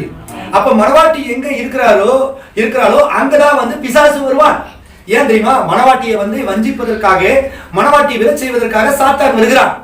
அப்படின்னாக்கே இந்த தூதன் எங்க இருக்கணும்? மணவாட்டியை பாதுகாக்கிறதுக்கு அந்த தூதனா வராத பிரதான தூதன். இப்ப இந்த இயேசு யாரு? ஒரு புருஷன் மனைவிக்கு எப்படி இருக்கிறான்? பாதுகாவலனாகவும் இருக்கிறான். நல்லா சம்பாதிச்சு போடுகிற ஒரு மெஷின் மட்டும் கிடையாது. புருஷன் நல்லா உனக்கு என்னமா வேணும்? இந்த மாசம் உனக்கு 10,000 ரூபாய் கொடுத்துட்டேன், இல்ல 50,000 ரூபாய் கொடுத்துட்டேன் அப்படிங்கிறது மட்டும் புருஷன் இல்லை. அந்த பெண்ணுக்கு எந்த ஆபத்தும் வர முடியாதபடிக்கு, ஆபத்து வருகின்ற வேலையிலே, மற்றவர்களால் துன்பம் வருகின்ற வேலையிலே அவளை பாதுகாக்கக்கூடியதாக ஒரு ஆண்மை பொருத்தியவனாக இருக்கிறான். அதுதான் ஒரு ஆண்மகன் சொல்றது. என்னதான் பொம்பளை தைரியசாலியா இருந்தாலும், எவ்வளவு வசதியா இருந்தாலும், ஒரு வீட்டுல ஆம்பளை இல்லை அப்படின்னா அது எப்படி இருக்கும்? ஒரு பயமுள்ள ஒரு வீடாவே இருக்கும். ஆனா ஒரு டம்மி பீஸ் ஒரு ஆம்பளை கோந்தாட மாதிரி ஒருத்தருக்கான், ஊதுனா விழுந்துருவான். அப்படி ஒரு ஆம்பளை இருந்தாக்கா அந்த பொம்பளைக்கு ஒரு தைரியம் வரும் இல்லைங்களா? அப்போ ஒரு புருஷன் எப்படி ஒரு பெண்ணுக்கு பாதுகாவலனா இருக்கிறாரோ, அவனை பொறுத்தளவுல அவனுக்கு தளபதி யாரு? புருஷன் தான். தலைமை தூதன். தலைமைனா என்ன அர்த்தம்? தலை. அப்படின்னாக்கா இந்த கடைசி கால செய்தி சபைக்கு தலை யாரு? கிறிஸ்து. அது யாரு? தலைமை தூதன். அது யாரு? மிகாவேல். இந்த மிகாவுடைய பேர் தான் இயேசு கிறிஸ்து. என்ன சட்டை இப்படி சொல்லிட்டீங்க? மிகாவேல போய் இயேசு கிறிஸ்துன்னு அதை நம்ம பார்க்க போகிறோம். சரி, இப்போ தூதர்களை குறித்து தீர்க்கதரிசி நிறைய சொல்லிருக்கிறார். வேதத்திலே நம்ம அதை பார்க்க போகிறோம். இப்போ நம்ம யோசுவாவின் புத்தகத்துல 5ஆம் அதிகாரம் 13 இருந்து 15 வரைக்கும் நம்ம வாசிக்க கேட்போம். பின்னும் யோசுவா எரிகோவின் வெளியிலிருந்து தன் கண்களை ஏறெடுத்து பார்த்தபோது இதோ ஒருவர் அவனுக்கு எதிரே நின்றார். முறுவின பட்டயம் அவர் கையில் இருந்தது. யோசுவா அவரிடத்தில் போய் நீர் எங்களை சார்ந்தவரோ எங்களை சத்துருக்களை சார்ந்தவரோ என்று கேட்டார். அதற்கு அவர் அல்ல, நான் கர்த்தருடைய சேனையின் அதிபதியாய் இப்பொழுது வந்தேன் என்றார். அப்பொழுது யோசுவா தலையிலே முகங்குப்புற விழுந்து பணிந்து கொண்டு அவரை நோக்கி என் ஆண்டவர் தமது அடியானுக்கு சொல்லுகிறது என்னவென்று கேட்டார். அப்பொழுது கர்த்தருடைய சேனையின் அதிபதி யோசுவாவை நோக்கி உன் கால்களில் இருக்கிற பாதரட்சைகளை கழற்றி போடு, நீ நிற்கிற இடம் அசுத்தமானது என்றார். யோசுவா அப்படியே செய்தான். இப்ப பாத்தீங்களா? இப்ப யோசுவாவுக்கு முன்னதாக ஒரு தூதன் வருகிறான் இல்லையா? இங்க நின்றார். அவர் இவர் சொன்னதுனால ஜனங்க என்ன செய்வாங்க? கடவுளை தேவனை ஏத்துக்குவாங்க. இப்போ உருவின பட்டயத்தோடு தூதன் நின்றார். அவர் என்ன சொல்றாரு? அதற்கு அவர் அல்ல, நான் அவர் அல்ல, நான் கர்த்தருடைய சேனையின் அதிபதியாய் இப்பொழுது இருந்தது. ஏஞ்சல் ஆஃப் தி லார்ட், சேனையின் அதிபதியா நான் வந்திருக்கேன். அப்ப சேனையின் அதிபதி யாரு? ஜீசஸ் இல்லையா? இந்த சொல்றது யாரு? தூதனானவர். அப்ப பைபிளுக்கு தூதனானவர் சொல்லுது. எந்த தூதனையாவது வணங்கலாமா? வணங்கக்கூடாது. ஆனா யோசுவா என்ன செஞ்சாரு? முகங்குப்புற விழுந்து, யோசுவா தரையிலே முகங்குப்புற விழுந்து பணிந்து கொண்டு அவரை நோக்கி என் ஆண்டவர். அப்ப அங்க தூதனா நின்றது யாரு? ஆண்டவர், கிரைஸ்ட். இப்ப யோசுவாவுக்கு காட்சியில் வந்தது யாரு? கிறிஸ்து. இப்ப கிறிஸ்துவை அவன் என்ன செய்தான்? விழுந்தான். இப்ப தூதன் அல்ல, கிறிஸ்து தூதராக வந்தார். எப்படி கிறிஸ்து ஆட்டுக்குட்டியாக வந்தாரோ, எப்படி கிறிஸ்து சாரோனின் ரோஜாவாக வந்தாரோ, எப்படி கிறிஸ்து கண்மலையாக வந்தாரோ, எப்படி கிறிஸ்து ஜீவ தண்ணீராக வந்தாரோ, எப்படி கிறிஸ்து மேய்ப்பனாக வந்தாரோ, எப்படி கிறிஸ்து ஒரு மனுஷனாக வந்தாரோ, அதே போல யோசுவாவுக்கு காட்சி கொடுக்கின்ற பொழுது அவர் தூதனாக வந்தார், மோகப்புறவிலிருந்து பணிந்து கொண்டார். ஆனா அதே இன்னொரு தூதன் இருக்கிறார் பாருங்க, வெளிப்படுத்தின விசேஷம் 22ஆம் அதிகாரம் 9வது வசனத்தை வாசிங்க. வெளிப்படுத்தின விசேஷம் 22:9. அதற்கு அவர் நீ இப்படி செய்யாதபடிக்கு பார், உன்னோடும் உன் சகோதரரோடும் தீர்க்கதரிசிகளோடும் இந்த புத்தகத்தின் வசனங்களை கைக்கொள்ளுகிறவர்களோடும் கூட நானும் ஒரு ஊழியக்காரன், தேவனை தொழுது கொள். பாத்தீங்களா? இப்ப இந்த தூதன் என்ன சொல்லிட்டாரு? கால விழுகாதுன்ற. இந்த யோசுவா காலத்துல வந்த அந்த தூதன் பணிந்து கொள்ளும் போது என்ன சொன்னாரு? நீ முதல் காலில் விழுகிற ரைட்டு, அதுக்கு முன்னாடி என்ன பண்ணணும்? பரிசுத்த பூமி இல்லையா, பாதரட்சை கழுவிட்டு வானாரு. அப்ப இதுதான் மோசடி ஆண்டவர் பேசினாரு, பாதரட்சை கழுவிது பரிசுத்த பூமி. தேவன் எங்க இருக்கிறாரோ அது பரிசுத்த பூமி இல்லையா? அப்போ ஆண்டவர் அந்த உண்மையாலுமா தூதனா இருந்தா என்ன தொழுதுக்காத, தேவனை தொழுது கொள்ளு. அப்ப சேரின் அதிபதியாக வந்தது யாரு? கிறிஸ்து.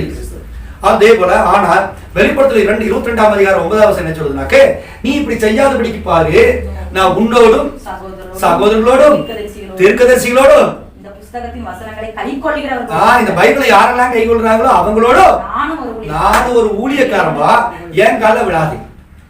தெரிஞ்சு சொல்றாரு,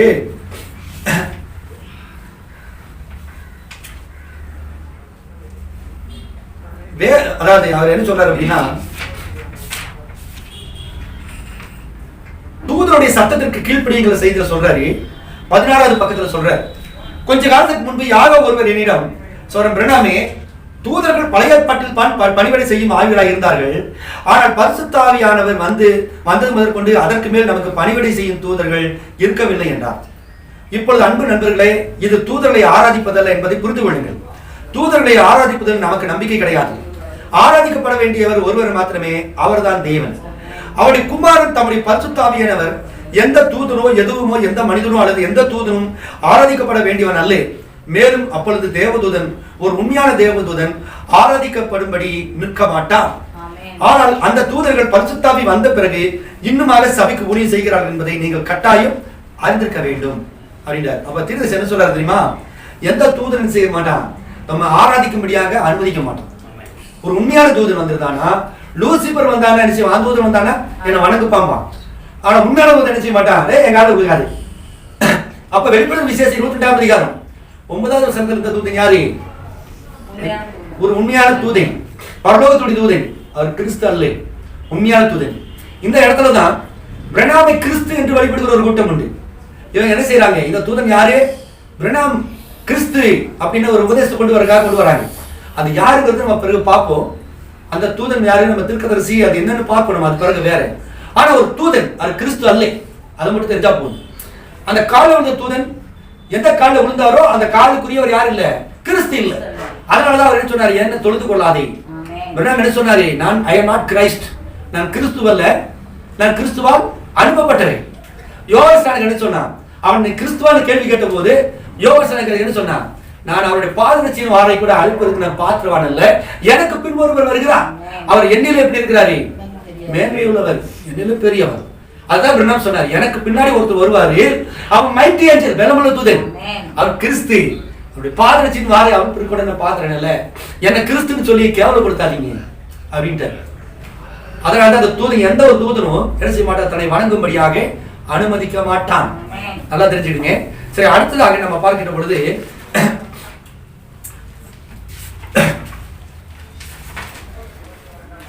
எபிரேயர் புத்தகம் 1வது அதிகாரம் 14வது வசனத்தை வாசிங்க. எபிரேயர் 14:1. சார், எபிரேயர் 1ஆம் அதிகாரம் 14வது வசனம். ரட்சிப்பை சுதந்தரிக்க போகிற நிமித்தமாக ஊழியம் செய்யும்படிக்கு அவர்கள் எல்லாரும் அனுப்பப்படும் பணிவிடை ஆவிகளாய் இருக்கிறார்கள். அனுப்பப்படும் பணிவிடை ஆவிகள். இந்த பரலோகத்தில் இருக்கிற தூதர்கள் யாரு தெரியுமா? இந்த ரட்சிப்பை சுதந்தரிக்க போகிற நிமித்தமாக. யார் ரட்சிப்பை சுதந்தரிக்கிறது? மணவாட்டி. இந்த மணவாட்டிக்கு ஊழியம் செய்யும்படிக்கு அவர்கள் எல்லாரும் அனுப்பப்படும் பணிவிடை ஆவிகளாயிருக்கு. நமக்கு ஹெல்ப்பர் இல்லைன்னு நினைக்காதீங்க. சகோதரனே சகோதரியே, எனக்கு யாருமே இல்லை, நான் தனிமையா இருக்கிறேன், நான் அனாதையா இருக்கிறேன், என்னை அடிச்சு போட்டா எனக்கு கேட்கறதுக்கு ஆள் இல்லை, என்னை விசாரிக்கிறதுக்கு ஆள் இல்லை, என்னை பாதுகாக்கிறதுக்கு ஆள் இல்லை அப்படின்னு நினைக்க கூடாது. நீங்க மனவாட்டியா இருந்தா, நீங்க கிறிஸ்துவின் பிள்ளையா இருந்தா, தேவன் உங்களுக்கு என்ன செஞ்சிருக்கிறாரு? ஊழியம் செய்யும்படி பணிவிடை தூதர்களை வச்சிருக்கிறார். நீங்கள் ஒருபோதும் தனிமையா இருப்பது கிடையாது. உங்களை பார்க்கறதுக்கு ஆண்டவர் ஆளை அனுப்பிச்சிட்டார். என் மகன் அங்க இருக்கிறான், அவளை நீ பாத்துக்கோ. என் மகன் அங்க இருக்கிறான், அவன் தனியா போயிட்டு இருக்கிறான், அவன் 2 வீலர்ல போறான், நீ பின்னாடி உட்காந்துக்கோ. ஆக்சிடென்ட் ஆகும் போது அதுக்கு முன்னாடி எரிஞ்சிடணும், வண்டியை கொண்டு போயிடணும், அவனுக்கு விபத்து ஆகக்கூடாது. அவன் ஜெபம் பண்ணிட்டு போயிருக்கிறான், உடனே போ. என் பிள்ளை தனியா இருக்கிறான், அவ சமைக்கிறான், கேஸ் வெடிச்சிடாம பார்த்துக்கணும், யாரும் திருட வந்துடக்கூடாது, கெட்டது நடக்கக்கூடாது. அவ செய்தியில் இருக்கிறா, ஜெபிக்கிற பிள்ளை, செய்தி வாசிக்கிற பிள்ளை, டிவி பார்க்க மாட்டா, சினிமா பார்க்க மாட்டா, அவ உலக பிரகாரம் சண்டை போட மாட்டா. அவ மனவாட்டி. ஆகவே பணிவிடை தூதர்கள் அனுப்புறாரு. நீங்க தப்பு செஞ்சீங்க, உலக பிரகாரமா இருந்தீங்க, கிறிஸ்துவுக்கு பிரிவில்லாத காரியம் இருந்தீங்கன்னா பணிவிடை தூதர் உங்கள்கிட்ட வரமாட்டான். ஆனா சரியா இருக்கிற பட்சத்துல பணிவிடை தூதர்கள் நம்மோடு கூட இருப்பாங்க. அப்ப எதிரி சாத்தான் பார்க்கின்ற பொழுது, ஐயோ அவனுக்கு பின்னாடி யார் இருக்கிறா? தேவ தூதன் இருக்கிறான், பணிவிடை தூதன் இருக்கிறான். அவன் சாதாரண ஆள் இல்லையா, அவன் பரலோக ராஜ்யத்தினுடைய பிரச்சனை பாடி கார்டு இருக்கிறாங்க. ஒரு சாதாரண ஒரு சிஎம் அல்லது ஒரு பிரைம் மினிஸ்டர் அல்லது ஒரு அமைச்சர் வந்தாலே அவனுக்கு என்ன பாடி கார்டு வராங்க இல்லையா? காருக்கு முன்னாடி பின்னாடி காரில் தொத்திக்கிட்டு மாதிரி வராங்க. ஒரு உலக பிரகாரமான மனிதனுக்கே அப்படிப்பட்ட பாதுகாப்பு தூதர்கள் இருப்பார்கள் என்று சொன்னால், நாம் யார் வீட்டு பிள்ளை? ராஜாதி ராஜா வீட்டு பிள்ளை, பரலோகத்துடைய பிள்ளைகள், தேவ பிள்ளைகள். அப்ப தேவன் நமக்கு கிடைச்சிருக்க கண்ணுக்கு தெரியாத தூதர்களை வச்சிருக்கிறார்.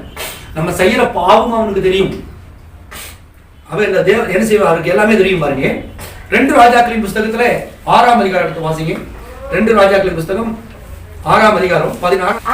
அதற்கு அவன் பயப்படாதே, அவர்களோடு இருக்கிறவர்களை பார்க்கிலும் நம்மோடு இருக்கிறவர்கள் அதிகம். எதிரி பார்க்கிறான், இதை பார்க்கிற இஸ்ரவேல் ஜனங்களே, பயப்படாதப்பா, அவர்களோடு இருக்கிற பார்க்கிலும் நம்மோடு இருக்கிற அதிகம் அப்படின்னா எதிரிகள் கண்ணுக்கு பயங்கர சேனை இஸ்ரவேலுக்கு பின்னாடி இருக்கிறத காமிச்சார். எலிசாவுக்கு பின்னாடி. சோ நம்ம தனிமையா இல்ல, நம்மோடு கூட இருக்கிறாங்க தேவதூதர்கள் இருக்கிறாங்க. இந்த தேவதூதர்கள் சந்தித்த ஒரு சில நிகழ்ச்சிகளை நம்ம பார்ப்போம். ஆதியாகமத்தின் புஸ்தகம் 16ஆம் அதிகாரம் 7 இருந்து சில வசனங்களை வாசிப்போம்.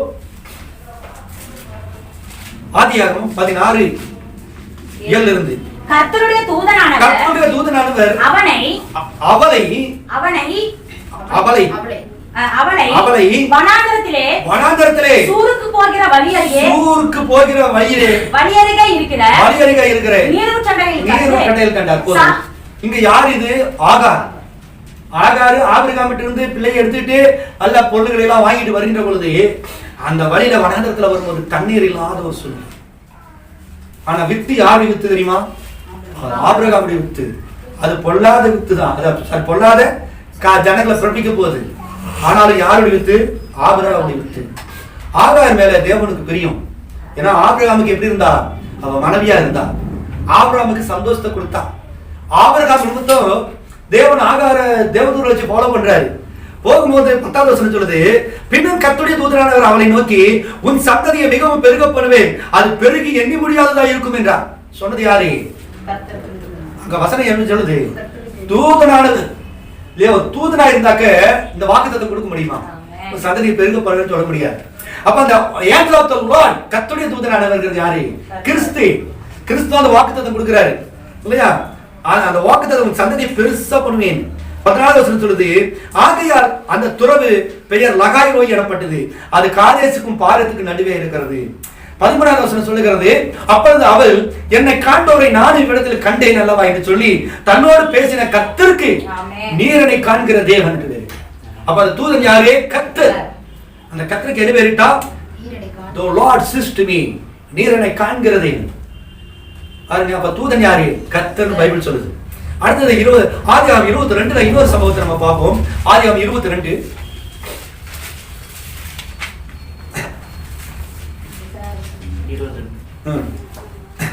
11 வாசிக்கிறீங்க.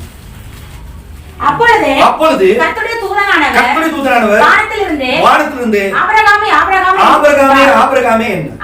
அவன் இதோ அடியேன் என்றார். அப்பொழுது அவர் பிள்ளையாண்டான் மேல் உன் கையை போடாதே, அவனுக்கு ஒன்றும் செய்யாதே. நீர் அவனை உன் புத்திரன் என்றும் நீ புத்திரன் என்றும் உன் ஏகசுதன் என்றும் பாராமல் எனக்காக ஒப்புப்படுத்தப்படினார். எனக்காக போதும். இப்ப இங்க என்ன சொல்றது? ஆபிரகாம் தன்னுடைய பையனை பலி செலுத்த போகின்றது. கர்த்தருடைய தூதன் என்ன செய்யறாரு? ஆபிரகாமுக்கு பட்டு ஆபிரகாம் வேண்டாம் வெற்று அப்படின்னாரு. சொன்னது யாரு? தூதனானவர். ஆனா ஆண்டவர் என்ன சொல்றாரு? அந்த பைபிள் என்ன சொல்றது? நீ எனக்காக. அப்ப ஃபர்ஸ்ட் பெர்சன் தன்னிலையில பேசுகிறான். First person, second person, third person. அவ தன்னிலை விளக்க முடியாது. நான் எனது. அவ தூதன் சொல்ல முடியுமா? தூதனா என்ன சொல்லிருக்கணும்? நீ ஆண்டவருக்காக அப்படின்னு சொல்லியிருக்கணும். ஆனா இங்க என்ன சொல்லுது? நீ எனக்காகவும் ஏகசுதன் என்று பாராதபடிக்கு அப்படின்னு. கர்த்தருடைய தூதனான இரண்டாம் தரம் வானத்திலிருந்து ஆபிரகாமை கூப்பிட்டு, சரி அப்ப அதுக்கு என்ன பேர் வைக்கிறான்? யெகோவா ஈரே, கர்த்தருடைய பர்வதத்திலே பார்த்து கொள்ளப்படும் என்று அவன் வைத்தான். எந்த ஆபிரகாமோடு தேவன் பேசினாரோ, எந்த ஆபிரகாமோடு தேவன் தூதனாக வந்து பேசினாரோ, அதே ஆபிரகாம் தான் இன்னைக்கு கடைசி கால மனவாட்டி சபையில தூதனாக நின்று கொண்டிருக்கிறார். எந்த ஆகாரோடைய தேவன் தூதனாக வந்து லகாயிரே என்று சொல்லத்தக்கதாக என்ன செஞ்சார்? நீர் என்னை காண்கிற தேவன் என்று பெயரிட்டாரோ, அதே தேவன் இன்னைக்கு நம்மை வந்து கொண்டிருக்கிறார். அதுதான் அந்த தலைக்கல் பாகத்தில் இருக்கிற அந்த கண் நம்மளை பார்த்து கொண்டிருக்கிறார். அந்த தூதன் இன்னைக்கு நம்மோடு இருக்கிறார். தீர்க்கதரிசி சொல்றார், நான் பிரசங்கிக்கும் போது நான் பிரசங்கம் படுத்தல யார் இருப்பா? ஒரு தூதன் நின்று கொண்டு இருப்பார். அந்த தூதன் யாரு? கிறிஸ்து. என்னாவது புஸ்தகம் 22ஆம் அதிகாரம், யாத்திராகமம் 3ஆம் அதிகாரம். என்ன எடுத்து வச்சுக்கீங்க. அதுக்கு முன்னாடி யாத்திராகமம் 3ஆம் அதிகாரம் 2, 3, 4 வாசிங்க. அங்கே கர்த்தருடைய தூதனானவர் ஒரு முட்செடியின் நடுவிலிருந்து உண்டான அக்கினி ஜுவாலையிலே நின்று அவனுக்கு தரிசனமானார். அப்பொழுது அவன் உற்று பார்த்து முட்செடி அக்கினியினால் ஜுவாலித்து எரிந்தும் அது வெந்து போகாமல் இருந்தது. அப்பொழுது மோசே இந்த முட்செடி வெந்து போகாதிருக்கிறது என்ன? நான் கிட்ட போய் அற்புத காட்சியை பார்ப்பேன். அவன் பார்க்கும்படி கிட்ட வருகிறதை கர்த்தர் கண்டார். முட்செடியின் நடுவில் இருந்து தேவன் அவனை நோக்கி மோசே என்று கூப்பிட்டார். அவன் இதோ அடியேன் என்றார். இப்ப பில்லர் ஆஃப் ஃபயர்ல யார் இருந்தது? ஆக்சுவலி கர்த்தருடைய தூதனானவர். இங்க ஆரம்பிக்கும் போது அங்கே கர்த்தருடைய தூதனானவர் முட்செடியின் நடுவில் இருந்து என்று பார்க்கிறோம். ஆனா முடிக்கும் போது எப்படி வருது? கர்த்தர் தேவன். அது அப்ப அந்த தூதன் யாரு? தேவன். பைபிள் சொன்னா ஏத்துக்கணும். பிரணாம் சொல்ற ஏத்துக்கிறங்கிறது ரெண்டாவது விஷயம். ஆனா பைபிள் சொன்னா என்ன செய்யணும்? இங்க கர்த்தருடைய தூதன், ஏஞ்சல் ஆஃப் தி லார்ட் யாரு? அது தேவன். இதான் தீர்க்கதரிசி தூதனுடைய சத்தத்திற்கு செவி கொடுங்கள் அப்படிங்கிற அந்த புத்தகத்துல சொல்றாரு. 14வது பக்கத்துல சொல்றாரு, ஆகையால் தேவன் மோசே என்ற பெயருடைய ஒரு மனிதனை எழுப்பினார். அவன் அடிமைத்தனத்தில் இருந்த ஜனங்களை விடுவிக்கும்படி அந்த குறிப்பிட்ட நோக்கத்திற்காக அவன் உலகத்திற்குள் பிறந்தான்.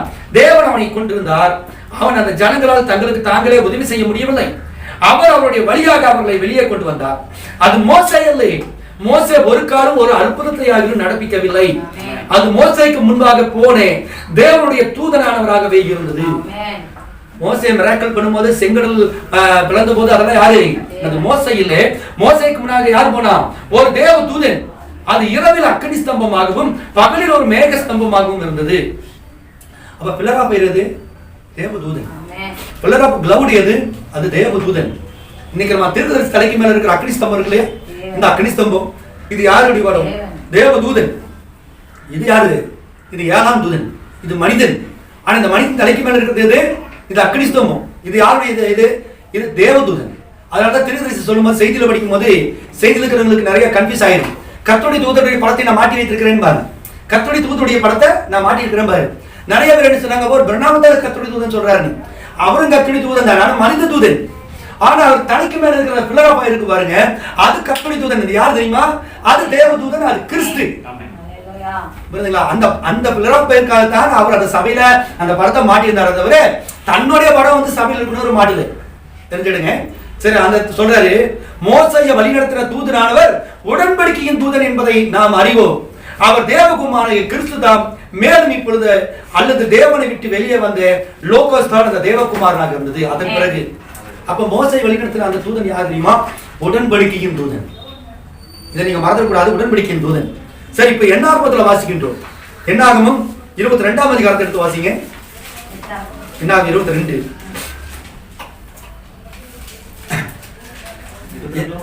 22 வாசி.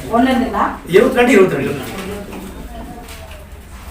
அவன் போகிறதுனாலே தேவனுக்கு கோபம் உண்டது. கர்த்தருடைய தூதனானவர் வழியிலே அவனுக்கு எதிராளியாக நின்றார். அவன் தன் கழுதையின் மேல் ஏறி போனான். கழுதையின் மேல் ஏறி அவன் வேலைக்காரர் 2 பேரும் அவனோட இருந்தார்கள். இப்ப கவனிங்க, இந்த உருவின பட்டயத்தோடு என்ன செஞ்சாரு? பிளேயாத்திற்கு மதிகட்டி திருத்தும்படியாக வந்து உருவின பட்டயத்தோடு நின்றது யாரு? தேவதூதன். அதை படிச்சு பாத்தீங்கன்னா அது யார் தெரியுமா? அது கர்த்தர். என்னைக்கும் அதே உருவின பட்டயத்தோடு தேவன் என்ன செய்கிறாரு? இந்த உலகத்துல சுத்திட்டு வர்றாரு. இன்றைக்கும் அதே கழுதை கொண்டு பேசுகிறார். இப்பொழுது இங்க கழுதியா இருக்கிறது யாரு? இப்ப இங்க கழுதியா இருக்கிறது யாருங்க? ராஜா. புரியுதுங்களா? இந்த ராஜாவும் போது ஜனத்துல பேசிக் கொண்டிருக்கிறார். ஒவ்வொரு சபையிலும், உங்க சபையில உங்க பாஸ்டர் கழுதை. காலத்தின் செய்தியை உண்மையோடு உத்தமத்தோடு எவன் எல்லாம் பிரசங்கிக்கிறானோ அவன் எல்லாம் ஒரு கழுதுதான். இல்லையா? படிக்காதவன், எழுது படிக்க தெரியாதவன், ஆங்கிலம் தெரியாதவன், பேசுறதுக்கு தைரியம் இருக்கிறவன், கோழைகள், பயந்தவன், அசிங்கமா இருக்கிறவன், அருவருப்பா இருக்கிறவன், 10 பேருக்கு முன்னாடி நிற்கிறதுக்கு வெக்கப்படுகிறேன், இப்படிப்பட்ட கழுதிகளை எல்லாம் தேவன் நினைச்சுகிறாரே ராஜாக்களும் ஆசாரியர்களும் ஆக்கி ஊழியக்காரர்களாக வைத்து அக்னி ஜுவாலிகளாக வைத்து பிரசங்கிக்கிறார். ஏன் தெரியுமா? அது கழுதி இல்ல, கழுதிக்குள்ள இருந்த தேவன். அது தூதன் அல்ல. அந்த தூதன் யாரு? அது கிறிஸ்து. புரியுதா உங்களுக்கு? பிளேயாமினுடைய மதிகட்டை திருத்துவதற்காக கல்வியின் மூலம் பேசின அதே தேவன் இன்றைக்கு செய்திக்கு விரோதமாக இருக்கிற திருத்துவ ஸ்தாபன ஜனங்களை, அந்த பிளேயாம் குருட்டு ஜனங்களை, பிளேயாம் யார் தெரியுமா? அவனும் கர்த்தருடைய தீர்க்கதரிசி தான். இல்லையா? அவனும் ஊழியத்தை செஞ்சவன் தான். அவனும் இஸ்ரவேல் ஜனத்துல இருந்தவன் தான். இஸ்ரவேலின் தீர்க்கதரிசி என்று அழைக்கப்பட்டான். இன்றைக்கு ஸ்தாபனங்கள் யாரு? அவங்களும் இயேசுவை பிரசங்கிக்கிறாங்க, அவங்களும் சுவிசேஷம் அறிவிக்கிறாங்க, அவங்களும் ஜனங்களுக்கு என்ன செய்யறாங்க? பைபிள் கொடுக்குறாங்க, அநேக ஜனங்களுக்கு உதவி செய்யறாங்க, இயேசுவை பிரசங்கிக்கிறாங்க. ஆனா அதே சமயம் இந்த மணி நேரத்துக்குரிய செய்தியை காண முடியாத வரைக்கும், உருவின பட்டயத்தோடு இருக்கிற இந்த மணி நேரத்துக்குரிய தூதனை அடையாளம் கண்டு கொள்ள முடியாதபடிக்கு அவர்களை பிளேயாமை போல எப்படி இருக்கிறாங்க? குருடாக இருக்கிறாங்க. அவன் மதிகேடுள்ள ஜனங்களாக இருக்கிறாங்க. இந்த மதிகேடுள்ள இந்த பிளேயாம் தீர்க்கதரிசிகளை திருத்தும்படியாக தேவன் இப்படிப்பட்ட கல்விகளை வைத்திருக்கிறார். இன்றைக்கும் கர்த்தருடைய தூதன் இப்படிப்பட்ட கல்விகள் மூலமாக என்ன செய்கிறார்? பேசிக் கொண்டிருக்கிறார். வாசிங்க அடுத்த செய்தி. யாத்ராகம் புஸ்தகம் 23ஆம் அதிகாரம் 20வது வசனத்தை எடுத்து வாசிங்க. யாத்ராகம் 23:20.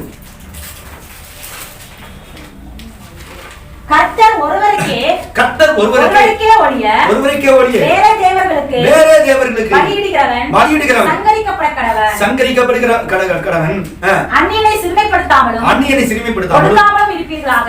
யாத்ராகம் 23 வழியிலே உன்னை காக்கிறதற்கும் நான் ஆயத்தம் பண்ணின ஸ்தானத்திற்கு உன்னை கொண்டு போய் சேர்ப்பதற்கும் இதோ நான் ஒரு தூதனை உனக்கு முன்னே அனுப்புகிறேன். அடுத்தது தொடர்ந்து வாசிங்க. தொடர்ந்து வாசிங்க. அவர் சமூகத்தில் எச்சரிக்கையாய் இருந்து அவர் வாக்குக்கு செவி கொடு, அவரை கோபப்படுத்தாதே, உங்கள் துரோகங்களை அவர் பொறுப்பதில்லை. என் நாமம் அழுத்தி படிக்கணும். அதெல்லாம் என் நாமம் அவர் உள்ளத்திலே இருக்கிறது. புரியுதுங்களா? அவருடைய நாமம் எங்க இருக்குதா? அந்த தூதனுடைய உள்ளத்துல இருக்குது. அந்த தூதன் யாரு? கிறிஸ்து. அந்த கிறிஸ்துடைய நாமம் எங்க இருக்குதா? அவர் உள்ளத்துல இருக்குது. அவர் உள்ளத்துல பிதான் இருக்குமா, குமாரன் இருக்குமா, பரிசுத்தாவி இருக்குமா, இல்ல வேற பேர் இருக்குமா? என்ன இருக்கும் அவர் உள்ளத்துல? இயேசு கிறிஸ்துங்கிற பேரு தான் அவர் உள்ளத்துல இருக்கு. இல்லைங்களா? இந்த தூதனுக்கு நீங்க எரிச்சல் விட்டாதீங்க, இந்த தூதனுக்கு நீங்க கோபப்படுத்தாதீங்க, இந்த தூதனை நீங்க எதிர்த்துக்காதீங்க. ஏன்? இந்த தூதன் யாரு? கிறிஸ்து. இந்த நாமம், அவருடைய நாமம் எது? கிறிஸ்து, இயேசு கிறிஸ்து. இந்த இயேசு கிறிஸ்துங்கிற நாமம் உள்ளத்துல இருக்குது. சோ இயேசு கிறிஸ்துங்கிற நாமத்துல எல்லா அதிகாரத்தையும் கொடுத்திருக்கார். இல்லையா? என் நாமத்தினாலே பிசாசுகளை விரட்டுவார்கள், என் நாமத்தினால வியாதிகளை சுஸ்தப்படுத்துவார்கள், என் நாமத்தினால தீர்க்க தரிசனம் சொல்வார்கள், என் நாமத்தினால என்ன செய்வாங்க? அவர்கள் சாவுக்கு எதுவான நன்றி கொடுத்தால் சேதப்படுத்தாது. என்னுடைய நாமத்தினால அவர்கள் இயேசு கிறிஸ்து நாமத்துல ஞானஸ்நானம் பெற்றுக் கொள்வார்கள். இதுதான் அவருடைய அந்த தூதன். அப்ப இன்னைக்கு அந்த தூதன் எங்க இருக்கிறாரு? நம்மளோடு வேறொரு வடிவத்தில் இருக்கிறார். அந்த வேறொரு வடிவம் என்ன? பரிசுத்தாவிங்கிற வடிவத்தில் இருக்கிறார். அது உள்ளத்துல இயேசு நாமம் தான் இருக்கும். இந்த இயேசு நாமத்துல யாரை ஞானஸ்நானம் பெற்றிருக்கிறார்களோ அவர்களால் அந்த தூதனை பார்க்க முடியும். நியாயாதிபதிகளின் புஸ்தகத்திலே 6ஆம் அதிகாரத்தை எடுத்து வாசிப்போம். நியாய புஸ்தகம் 6ஆம் அதிகாரம் டக்கு டக்கு எடுத்து வாசிங்க.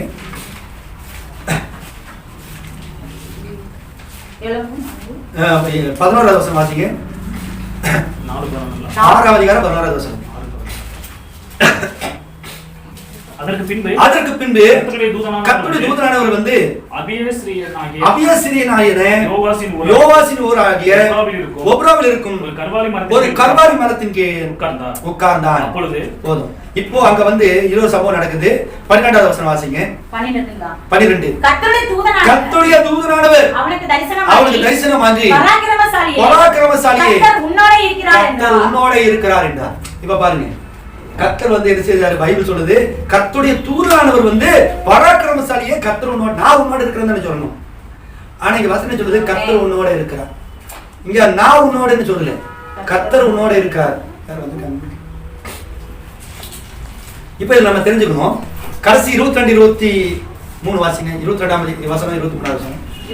அப்பொழுது கிதியோன் அவர் கர்த்தருடைய தூதன் என்று கண்டு ஐயோ கர்த்தரான ஆண்டவரே நான் கர்த்தருடைய தூதனை முகமுகமாய் கண்டேனே. அதற்கு கர்த்தர் உனக்கு சமாதானம், பயப்படாதே, நீ சாவதில்லை அப்படின்னு. தூதனை பார்த்துட்டு ஏன் பயப்படுறாரு? தூதனை பார்த்து எது பயப்படணும்? ஐயோ நான் என்ன செஞ்சேன்? கர்த்தருடைய தூதனை முகமுகமாய் கண்டேனே. ஏன்னா பைபிள் சொல்லுது கர்த்தரை பார்த்து யாரும் செய்யக்கூடாது, ஒருவனும் உயிரோடு இருக்க கூடாது. பயந்துட்டான். ஆனா ஆண்டவர் சொன்னாரு, பரவாயில்லப்பா, நான் தூதனா தான் வந்திருக்கேன். நான் ஒரிஜினல் காடா வந்திருந்தா நீ செத்து போயிருப்பேன். நான் சொல்ல வேண்டியதே இல்லை, நீ செத்துருப்பேன். அதனாலதான் என்ன செஞ்சேன்? நான் தூதனா வந்தேன். ஏன் அவர் தூதனா வராரு? மனுஷன் பார்த்தா, தேவனை பார்த்தா செத்துருவான். அப்படி வெளிச்சத்துல கண் கூடாயிரும். கர்த்தருடைய சத்தம் பெண்மான்களை ஈன செய்யும். பேசுனா அவ்வளவுதான், செத்தே போயிடுவான். சோ தேவன் தூதனாக வந்தார். நான் தூதனா தான் வந்திருக்கேன், சாக மாட்டேன். இதே வசனத்தை யார் சொல்றது? இயேசு சொல்றார், உங்களுக்கு சமாதானம். சொல்றது யார்? இயேசு. சமாதானத்தின் பிரபு அவர் இல்லையா? பயப்படாதே, நீ சாவதில்லை. சரி, நியாயாதிபதி புத்தகத்திலே 13ஆம் அதிகாரத்தை எடுத்து வாசிப்போம். 13ஆம் அதிகாரம் 2வது வசனம் வாசிங்க. அப்பொழுது தான் வம்சத்தானாகிய சோரா ஊரானான ஒரு மனுஷன் இருந்தான். சரி, அவன் பேர் மனோவா. இங்க மனோவா சப்ஜெக்ட் நீங்க படிச்சு பாருங்க. இங்க கர்த்தருடைய தூதனானவர் வருவார். இந்த தூதன் யாரு? கிறிஸ்து. ஆதியாகமம் 34ஆம் அதிகாரத்துல யாக்கோபோடு ராத்திரி முழுவதும் யுத்தம் பண்ணினாரே ஒரு தூதன். அந்த தூதன் யார் தெரியுமா? அது கிறிஸ்து. அன்றையும் தேவதூதன் ஒருவர் சொப்பனத்திலே யாக்கோபே என்றார், இதோ இருக்கிறேன். அப்படின்னா யார் அது? அந்த அதிகாரம் முழுவதும் படிச்சு பாத்தீங்கன்னா ஓசியால சொல்லப்பட்டிருக்கிறது, நீ தேவனோடும் மனுஷனோடும் போராடி என்ன செஞ்சாய்? வெற்றி கண்டேன். நீ தேவனோடு, ஓசியாலையா? ஓசியா வசனம் தெரியுமா உங்களுக்கு? ஓசியால இருக்குது, நீ தேவனோடும் மனுஷனோடும் போராடினாயே. ஓசியா 12ஆம் அதிகாரம் 4வது வசனத்தை எடுத்து வாசிங்க.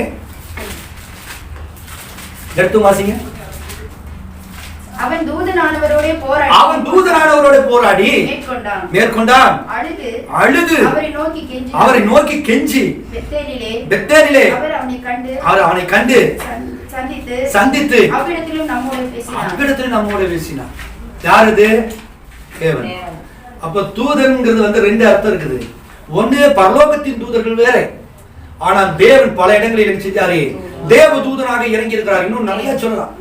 பல இடங்களிலே தேவ தூதனாக வந்தார். ஏன்னா எந்த ஒரு மனுஷனும் அவரை பார்த்து உயிரோடு இருக்க முடியாது. அப்படி சத்தத்தை கேட்டு உயிரோடு இருக்க முடியாது. அதனாலதான் அவர் என்ன செய்யறாரு? பவர் கம்மி பண்ணி தேவ தூதனாக தன்னை மனுஷனுக்கு மனுஷன் பாஷையிலே அவன் புரிஞ்சிருக்கிற பிரகாரமா வரணும். நிறைய பேர் நம்முடைய செய்தியை வந்து விரும்பி கேட்கிற ஒரு காரியம் ஒண்ணு உண்டு. எத்தனையோ கடைசி கால செய்தி ஊழியர்கள் யூடியூப்ல செய்தி கொடுக்கிறார்கள், அவங்க சபையில கொடுக்கிறார்கள். என்னை காட்டிலும் சிறப்பா செய்தி கொடுக்கிற பாஸ்டர்லாம் இருக்கிறாங்க, பெரிய பெரிய பாஸ்டர் இருக்கிறாங்க, நிறைய ஆத்துமாக்கள் வைத்திருக்கிற பாஸ்டர் இருக்கிறாங்க. ஆனால் யூடியூப்ல நம்முடைய செய்தி தண்டர்மின்ஸ் செய்தி நிறைய போகுது.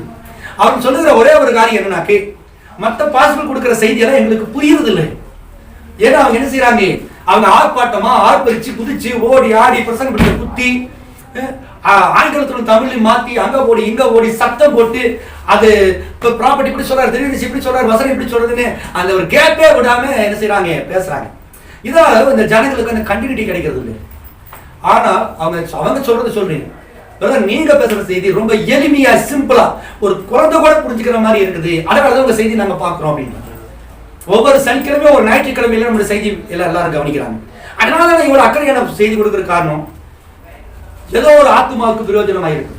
உலகத்தினுடைய ஏதோ ஒரு பாகங்கள் எத்தனை இடங்கள் இருந்து கேட்டாங்க. அவங்க என்ன செய்யறாங்க? வீட்டுல இருந்து சபைக்கு போக முடியாத கொரோனா பீரியட்ல எந்த யூடியூப் எடுத்தாலும் புரியுறது இல்லையே. பிரணாம் இப்படி சொல்லி அந்த புக்கை வாசிக்கிறது, அல்லது பிரணாம் சொன்னார்னு சொல்றது, அல்லது அதோடைய ஒரு கண்டினியூட்டி அவங்க கொடுக்கறது இல்லை. தீர்க்கதரிசி சொன்னார்னு சொல்லி முடிச்சுக்கிறாங்க. இதே மிகாவேல் தூதனை பத்தி வேற ஒரு போதகர் பேசினா எப்படி பேசுவாரு? தீர்க்கதரிசி கிறிஸ்து என்று சொல்லுகிறார், அதோட முடிச்சிருவாங்க.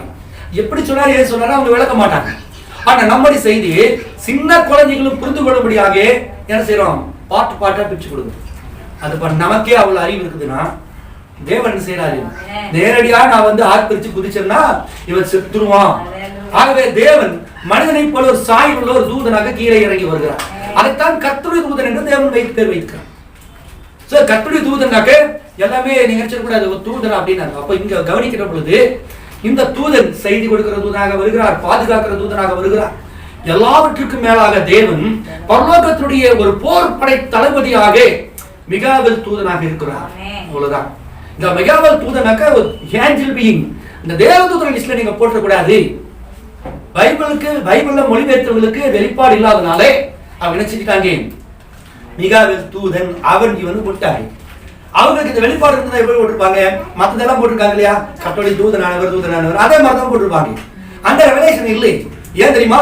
கடைசி நாட்கள்ல 7ஆம் தூதன் மூலமா தான் அது செய்யப்படணும், வெளிப்படுத்தப்படணும்.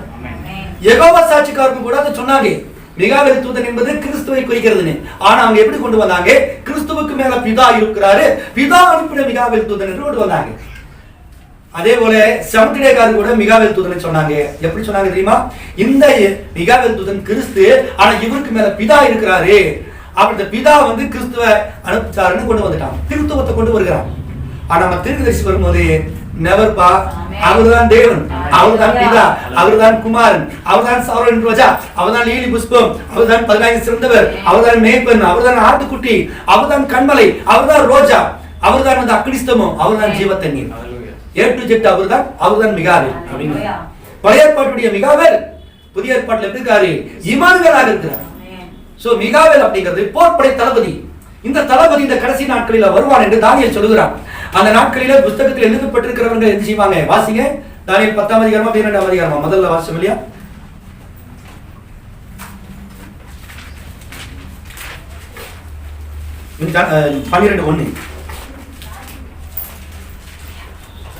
உன் ஜனத்தின் புத்திரருக்காக நிற்கிற பெரிய அதிபதியாகி மிகாவேல் அக்காலத்திலே எழும்புவான். யாதொரு ஜாதியாரும் தோன்றினது முதல் அக்காலம் மட்டும் உண்டாயிராத ஆபத்து காலம் வரும்.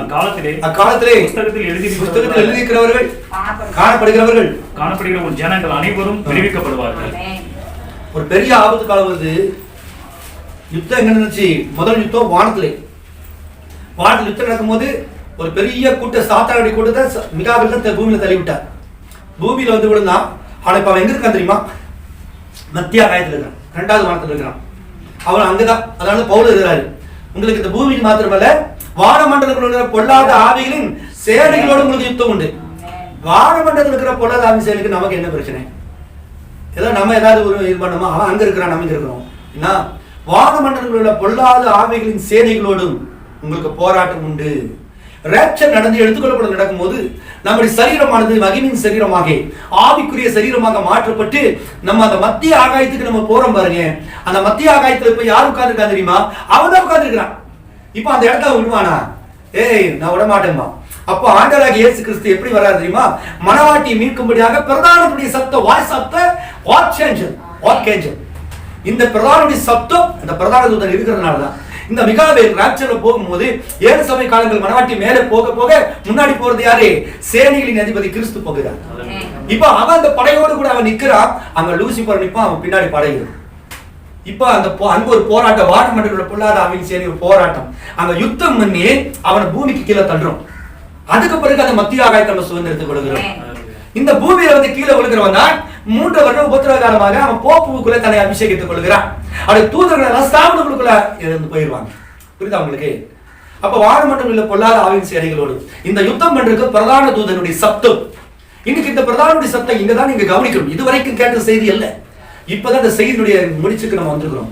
இந்த பிரதான தூதன் யாரு? மிகாவேல். இந்த மிகாவேல் துடைய சத்தத்தை குறிச்சு நம்ம எங்க வாசிக்கிறோம்? இந்த 4ஆம் அதிகாரத்துல வாசிக்கிறோம். கர்த்தர் தாமே ஆரவாரத்தோடு, அது பிரண்ணம் சொல்லிட்டார் பதில்.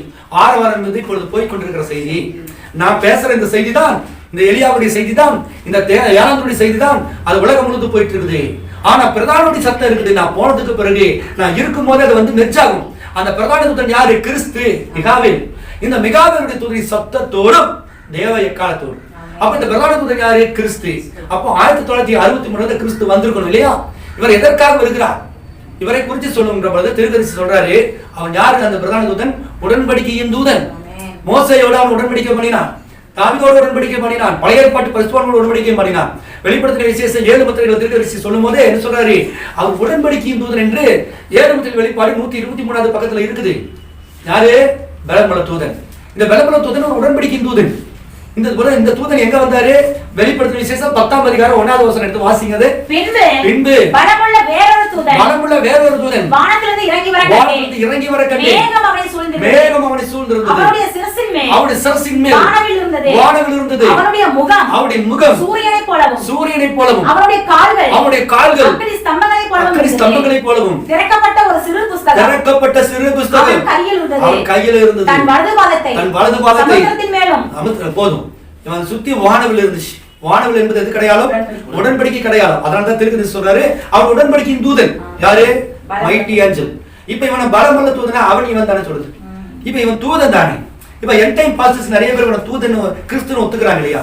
ஏன்னா பிரணாம் வந்து அங்க சொல்லிட்டாரு, இவர் யாரு? கிறிஸ்து, பலமுள்ள தூதன் கிறிஸ்துன்னு சொல்லிட்டார். சீல்ல 123வது பக்கத்துல சொல்றாரு, அது வேற யாரும் இல்ல, அது கிறிஸ்து.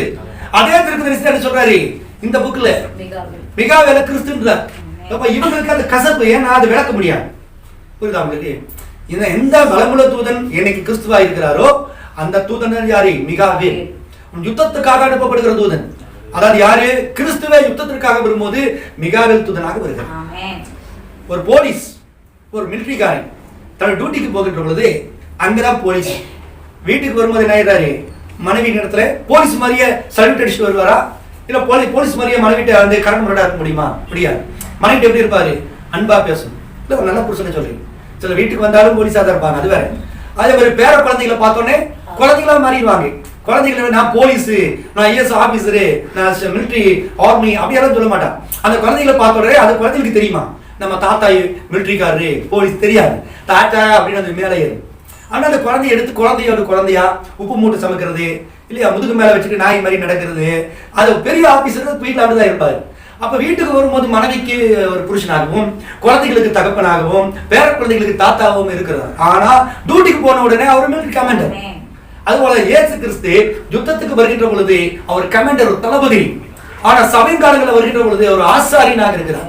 தனிப்பட்ட வாழ்க்கையில நமக்குள்ள வரும்போது ஒரு மனவாளனாக நம்ம ஆட்டி தேற்றி அரவணைக்கிற ஒரு புருஷனாக நமக்கு இருக்கிறார். நம்ம அவர் மேய்க்கின்ற பொழுது ஒரு மேய்ப்பனாக இருக்கிறார். நமக்கு ஆறுதல் படுத்துகின்ற பொழுது ஒரு பரிகாரியாக கர்த்தராக இருக்கிறார். நானே உன் பரிகாரியை கர்த்தர், நீ வியாதியில இருக்கிற கவலைப்படாதே, ஐ அம் ஹீலர் ஆஃப் யூ இல்லையா, நான் உன்னுடைய வியாதிகளை சுகமாக்குகிற கர்த்தர். அவர் பரிகரிக்கிற கர்த்தர் ஒரு டாக்டரா மாறிடுறாரு. சோ தேவத்துவத்தின் பரிபூர்ணம் எல்லாம் சரீர பிரகாரமாக அவருக்குள் வாசமாக இருக்கிறது. அவர் யுத்த புருஷனாகவும் இருக்கிறார் இல்லையா? என் மனைவிட்ட கேட்டு உங்க வீட்டுக்காரர் என்ன வேலை செய்யறாரு, என்னவா இருக்காருன்னு சொல்லுவா. எனக்கு புருஷனா இருக்காருன்னு சொல்லுவா. உங்க வீட்டுக்காரர் உங்க புருஷன் என்ன வேலை செய்யறாரு? பாஸ்டர். இன்னொரு போலீஸ்காரர் மனைவிட்டு போனாக்க உங்க வீட்டுக்காரர் போலீஸா இருக்கிறாரு. அப்ப வீட்டுல புருஷனா இருக்கிற எல்லா பெண்களுக்கும் புருஷன் தான் இல்லையா? எல்லா புருஷனுக்கும் ஒருத்தரும் புருஷன் வரலாம். ஆனா டியூட்டி வேறு.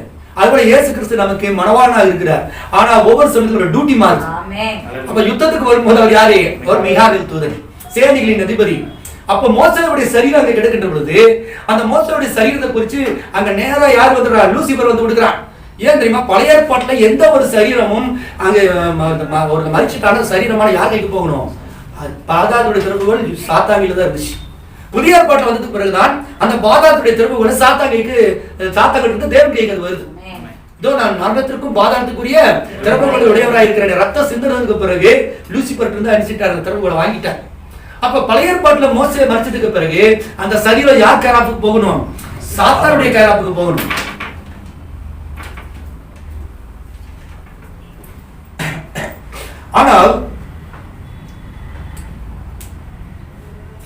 ஆனா இங்க என்ன நடக்குது அப்படின்னா, இஸ்ரேல் ஜனங்கள் எவ்வளவு பிரியமா மோசே மேல இருந்தாங்க.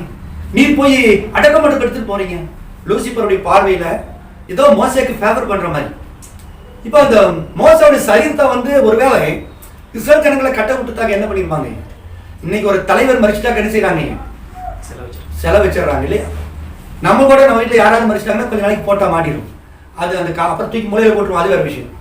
ஆனா இந்த மோசே ஒருவேளை மறிச்ச உடனே இவங்க எல்லாம் துக்கம், பயங்கர துக்கம் ஆயிடுச்சு.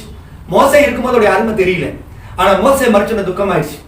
உடனே அந்த சரீரத்தை கூட என்ன செய்வாங்க, பாடம் போட்டு அது அழியாம கூட விற்கிற அளவுக்கு பண்ணியிருப்பாங்க, இல்ல செலவிச்சிருப்பாங்க, அதை மிஸ்யூஸ் பண்ணியிருப்பாங்க, ஸோ அதை விக்கிராராதனை பண்ணியிருப்பாங்க. ஆனா சாத்தா அதை தான் விரும்பினான். ஆனா தேவன் செஞ்சாரு அப்படின்னு திருக்கதி சொல்றாரு. போன முறை அது நான் செய்தியெல்லாம் படிச்சு காமிச்சேன். அந்த மோசே மறிச்ச உடனே மிகாவேலாக தேவன் வந்து இறங்குறார். அப்ப அங்கதான் தர்க்கம் நடக்குது. மிகாவில தர்க்கித்து பேசுகையில், பிசாசோட யார் தர்க்கித்து பேச முடியும்? நீங்க நானும் பேச முடியுமா? அவன் பெரிய ஆயிரம் சாத்தான், அவன் பாயிண்ட் எடுத்து பேசுவான், அது கரெக்டா பதில் கொடுக்கறது யாரால முடியும்? தேவனால மட்டும் தான் கொடுக்க முடியும். எத்தனை சம்பவம் நடக்குது இல்லையா? சோதனை 40 நாள் முடிஞ்சது பிறகு சோதனைக்கு கூட்டிட்டு போய் 3 பாயிண்ட் எடுக்கிறான், 3 கரெக்டான லீகல் பாயிண்ட், லா பாயிண்ட். ஆண்டவர் அதை பிரேக் பண்றார். அவர் லாயர் அப்படின்னாக்கா இவர் ஜட்ஜி பாருங்க, அதுக்கு மேல இவருக்கு தெரியும். அதனாலதான் நம்ம சொல்றோம், அந்த கிறிஸ்துவினாவின் நமக்குள்ள இருந்தா சாத்தான ஈஸியா மேற்கொள்ள முடியும். எப்படிப்பட்ட லாயர் நமக்கு முன்னாடி நிற்க முடியாது. சரியா? சரி, இப்ப பாருங்க, இப்ப மோசே அங்க வந்து நிற்கும் போது, மோசையோட சரீரம் இருக்குது, அங்க மிகாவேல் சாத்தான் இருக்கான், தர்க்கத்து பேசுகின்ற பொழுது அவன் அசிங்கமா பேசுறான். நான் பேயே இல்லையா, அவன் பெரிய லாயர், அவன் அசிங்கமா பேசுறான். ஆனா மிகாவேல் தூதனா இருக்கிற இந்த இயேசு கிறிஸ்து ஒரு வார்த்தை கூட கெட்ட வார்த்தை பேசல, ஒரு வார்த்தை கூட அசிங்கமா பேசல. அதுக்கு பதில் என்ன சொன்னாரு? கர்த்தர் உன்னை கடித்துக் கொள்வாராக. யார் சொல்லாம நான் உன்னை கடித்துக் கொள்வேன்னு சொல்லாம இல்லையா? ஆனா கர்த்தர் உன்னை, ஏன்னா அந்த போஸ்டிங்க ரைஸ் பண்ணும். இப்ப அவர் ஆர்மியா இருக்கிறார், அந்த கர்த்தருங்கிற போஸ்டிங்க வந்து அந்த நாமத்தை ரைஸ் பண்ணணும். அதனால கர்த்தர் உன்னை கடிந்து கொள்வாராக திருப்பி சொல்றாரு. அந்த கடைசியா அவன் போய் அந்த காணால நிக்கின்ற பொழுது சாத்தான் பார்த்தானா, பார்க்கின்ற பொழுது அதுக்கு பிறகு அவனுக்கு ஒண்ணுமே தெரியலையா. மோசே எங்க போனா என்ன வந்தான்னு தெரியல. அதுக்கு பிறகு ரொம்ப வருஷம் கழிச்சு எங்க வந்தான்? மருதமலைக்கு இயேசு கிறிஸ்துவோட கூட வந்தான். மோசே மரித்தான், ஆனால் தேவன் உயிரோட எழுப்பி கொண்டு போய் விட்டார். இது யார் தெரியுமா? உயிரோட எழுப்பிட்டு போனது யாரு? மிகாவேல். மிகாவேல் வராம இருந்தாக்க அங்க வந்து உயிரோட சரீரம் கிடைச்சிருக்காரு. அதவே அவன் இடத்துல யுத்தம் பண்றதுக்கு, அந்த சரீரத்தை எடுக்கிறதுக்கு அங்க மிகாவேல் தூதனாக இயேசு கிறிஸ்து வந்தார். இன்றைக்கு மனவாட்டியானவர்கள் எல்லாம் மரித்தவர்களாக 6 சமீப காலங்களாக மரித்த பரிசுத்தவர்கள் பூமியில இருக்கிறாங்க. 7ஆம் சமீப மனவாட்டியும் இருப்பா, செத்துருவா, உயிரோட கொஞ்சம் கூட்டம் இருக்கும். இந்த சரீரத்தை குறிச்சு சாத்தான் என்ன செய்வான்? இவள் என்னுடையவள், இந்த பாவம் செஞ்சிருக்கிறா. ராஜாவை நீங்க என்ன சாதாரணமான, அவன் எவ்வளவு பெரிய கேப் மாதிரி தெரியுமா, அவன் எவ்வளவு பெரிய மொழ மாதிரி தெரியுமா, எவ்வளவு பாவி தெரியுமா என்று சாத்தான் என்ன செய்வான்? என்னை குறித்து உண்மை பாராட்டுவான். அவருடைய பாடி எனக்கு தான் வேணும்னு. ஆனா ஆண்டவர் ராட்ச டைம்ல மிகாவேலாக வந்து நிற்பான். அவன் செஞ்ச பாவத்துக்கு தானே அவனுக்கு நான் மரித்தேன், அவனுக்காக நான் சிலுவையில மரித்தேன், அவன் அதை ஏற்றுக்கொண்டான், என் நாமத்திலே ஞானஸ்நானம் பெற்றுக்கொண்டான், அவன் பாவங்கள் மன்னிக்கப்படுவது மாத்திரமல்ல மறக்கப்பட்டு விட்டது என்ன அவர் சொல்லுவார். அப்ப மிகாவேலா வந்து நிப்பா. இதுதான் இந்த பிரதானுடைய சப்தம். இந்த பிரதானுடைய சத்தம் வந்து பழைய ஏற்பாட்டுல ஒரு சம்பவம் நடந்துச்சு. பழைய ஏற்பாட்டுல ஆபிரகாம் காலத்திலிருந்து மோசே ஆதாம் காலத்திலிருந்து மரித்த பரிசுத்தவான்கள் எருசலேமில் அடக்கம் பண்ணப்பட்ட சரீரங்களா இருந்துச்சு. இந்த மிகாவேல் என்ன செஞ்சார்? பூமியிலே மனித அவதாரம் எடுத்து இயேசு கிறிஸ்துவாக இருந்தார் பாருங்க. அப்ப அவர் சிலுவையிலே மரிக்கின்ற பொழுது அப்ப சாதாரணமா போவாரா? அவர் யாரு? அவர் தேவன், கிறிஸ்து, ஒரு யுத்த புருஷன் இல்லையா? இதை குறிச்சு தீர்க்கதரிசி சொல்றாரு. என்ன செய்தி? அவர் ஒருவரே வல்லமையுள்ள ஜெயவீரர் அப்படிங்கிற செய்தியில சொல்றாரு. அவர் ஒருவரே வல்லமையுள்ள ஜெயவீரர் அப்படிங்கிற செய்தி சொல்றாரு. அது ஞாயிற்றுக்கிழமை காலை ஏறக்குறைய 4 மணி என்று வைத்துக் கொள்ளலாம். அப்பொழுது சாராலும் ஆபிரகாமும் பரதேசில் இருக்கும் அங்கும் நடந்து கொண்டிருந்தார்கள். திடீரென மெதுவாக கதவு தட்டப்படும் சத்தம் கேட்கிறது. இந்த நாளில் இந்த காலை வேளையில் யாரை கதவை தட்டுகிறது என்று பார்க்கும்படி யோபு கதவண்டை சென்றார். அவர் யோபு பார்த்தபோது தன் கரங்களை உயர்த்தி, அவர் என்னுடைய மீட்பர், மின்னல் பிரகாசித்துக் கொண்டிருந்த போது நான் பார்த்தது இவரைத்தான், அவர் ஜீவிக்கிறார் என்று எனக்கு தெரியும், கடைசி நாட்களில் பூமியில் நிற்பார் என்று எனக்கு தெரியும், அது இவர்தான். ஆபிரகாம், யோபுவே நீ என்ன கூறினாய்? அவர் அவருடைய தோளுக்கு பின்னால் என்று.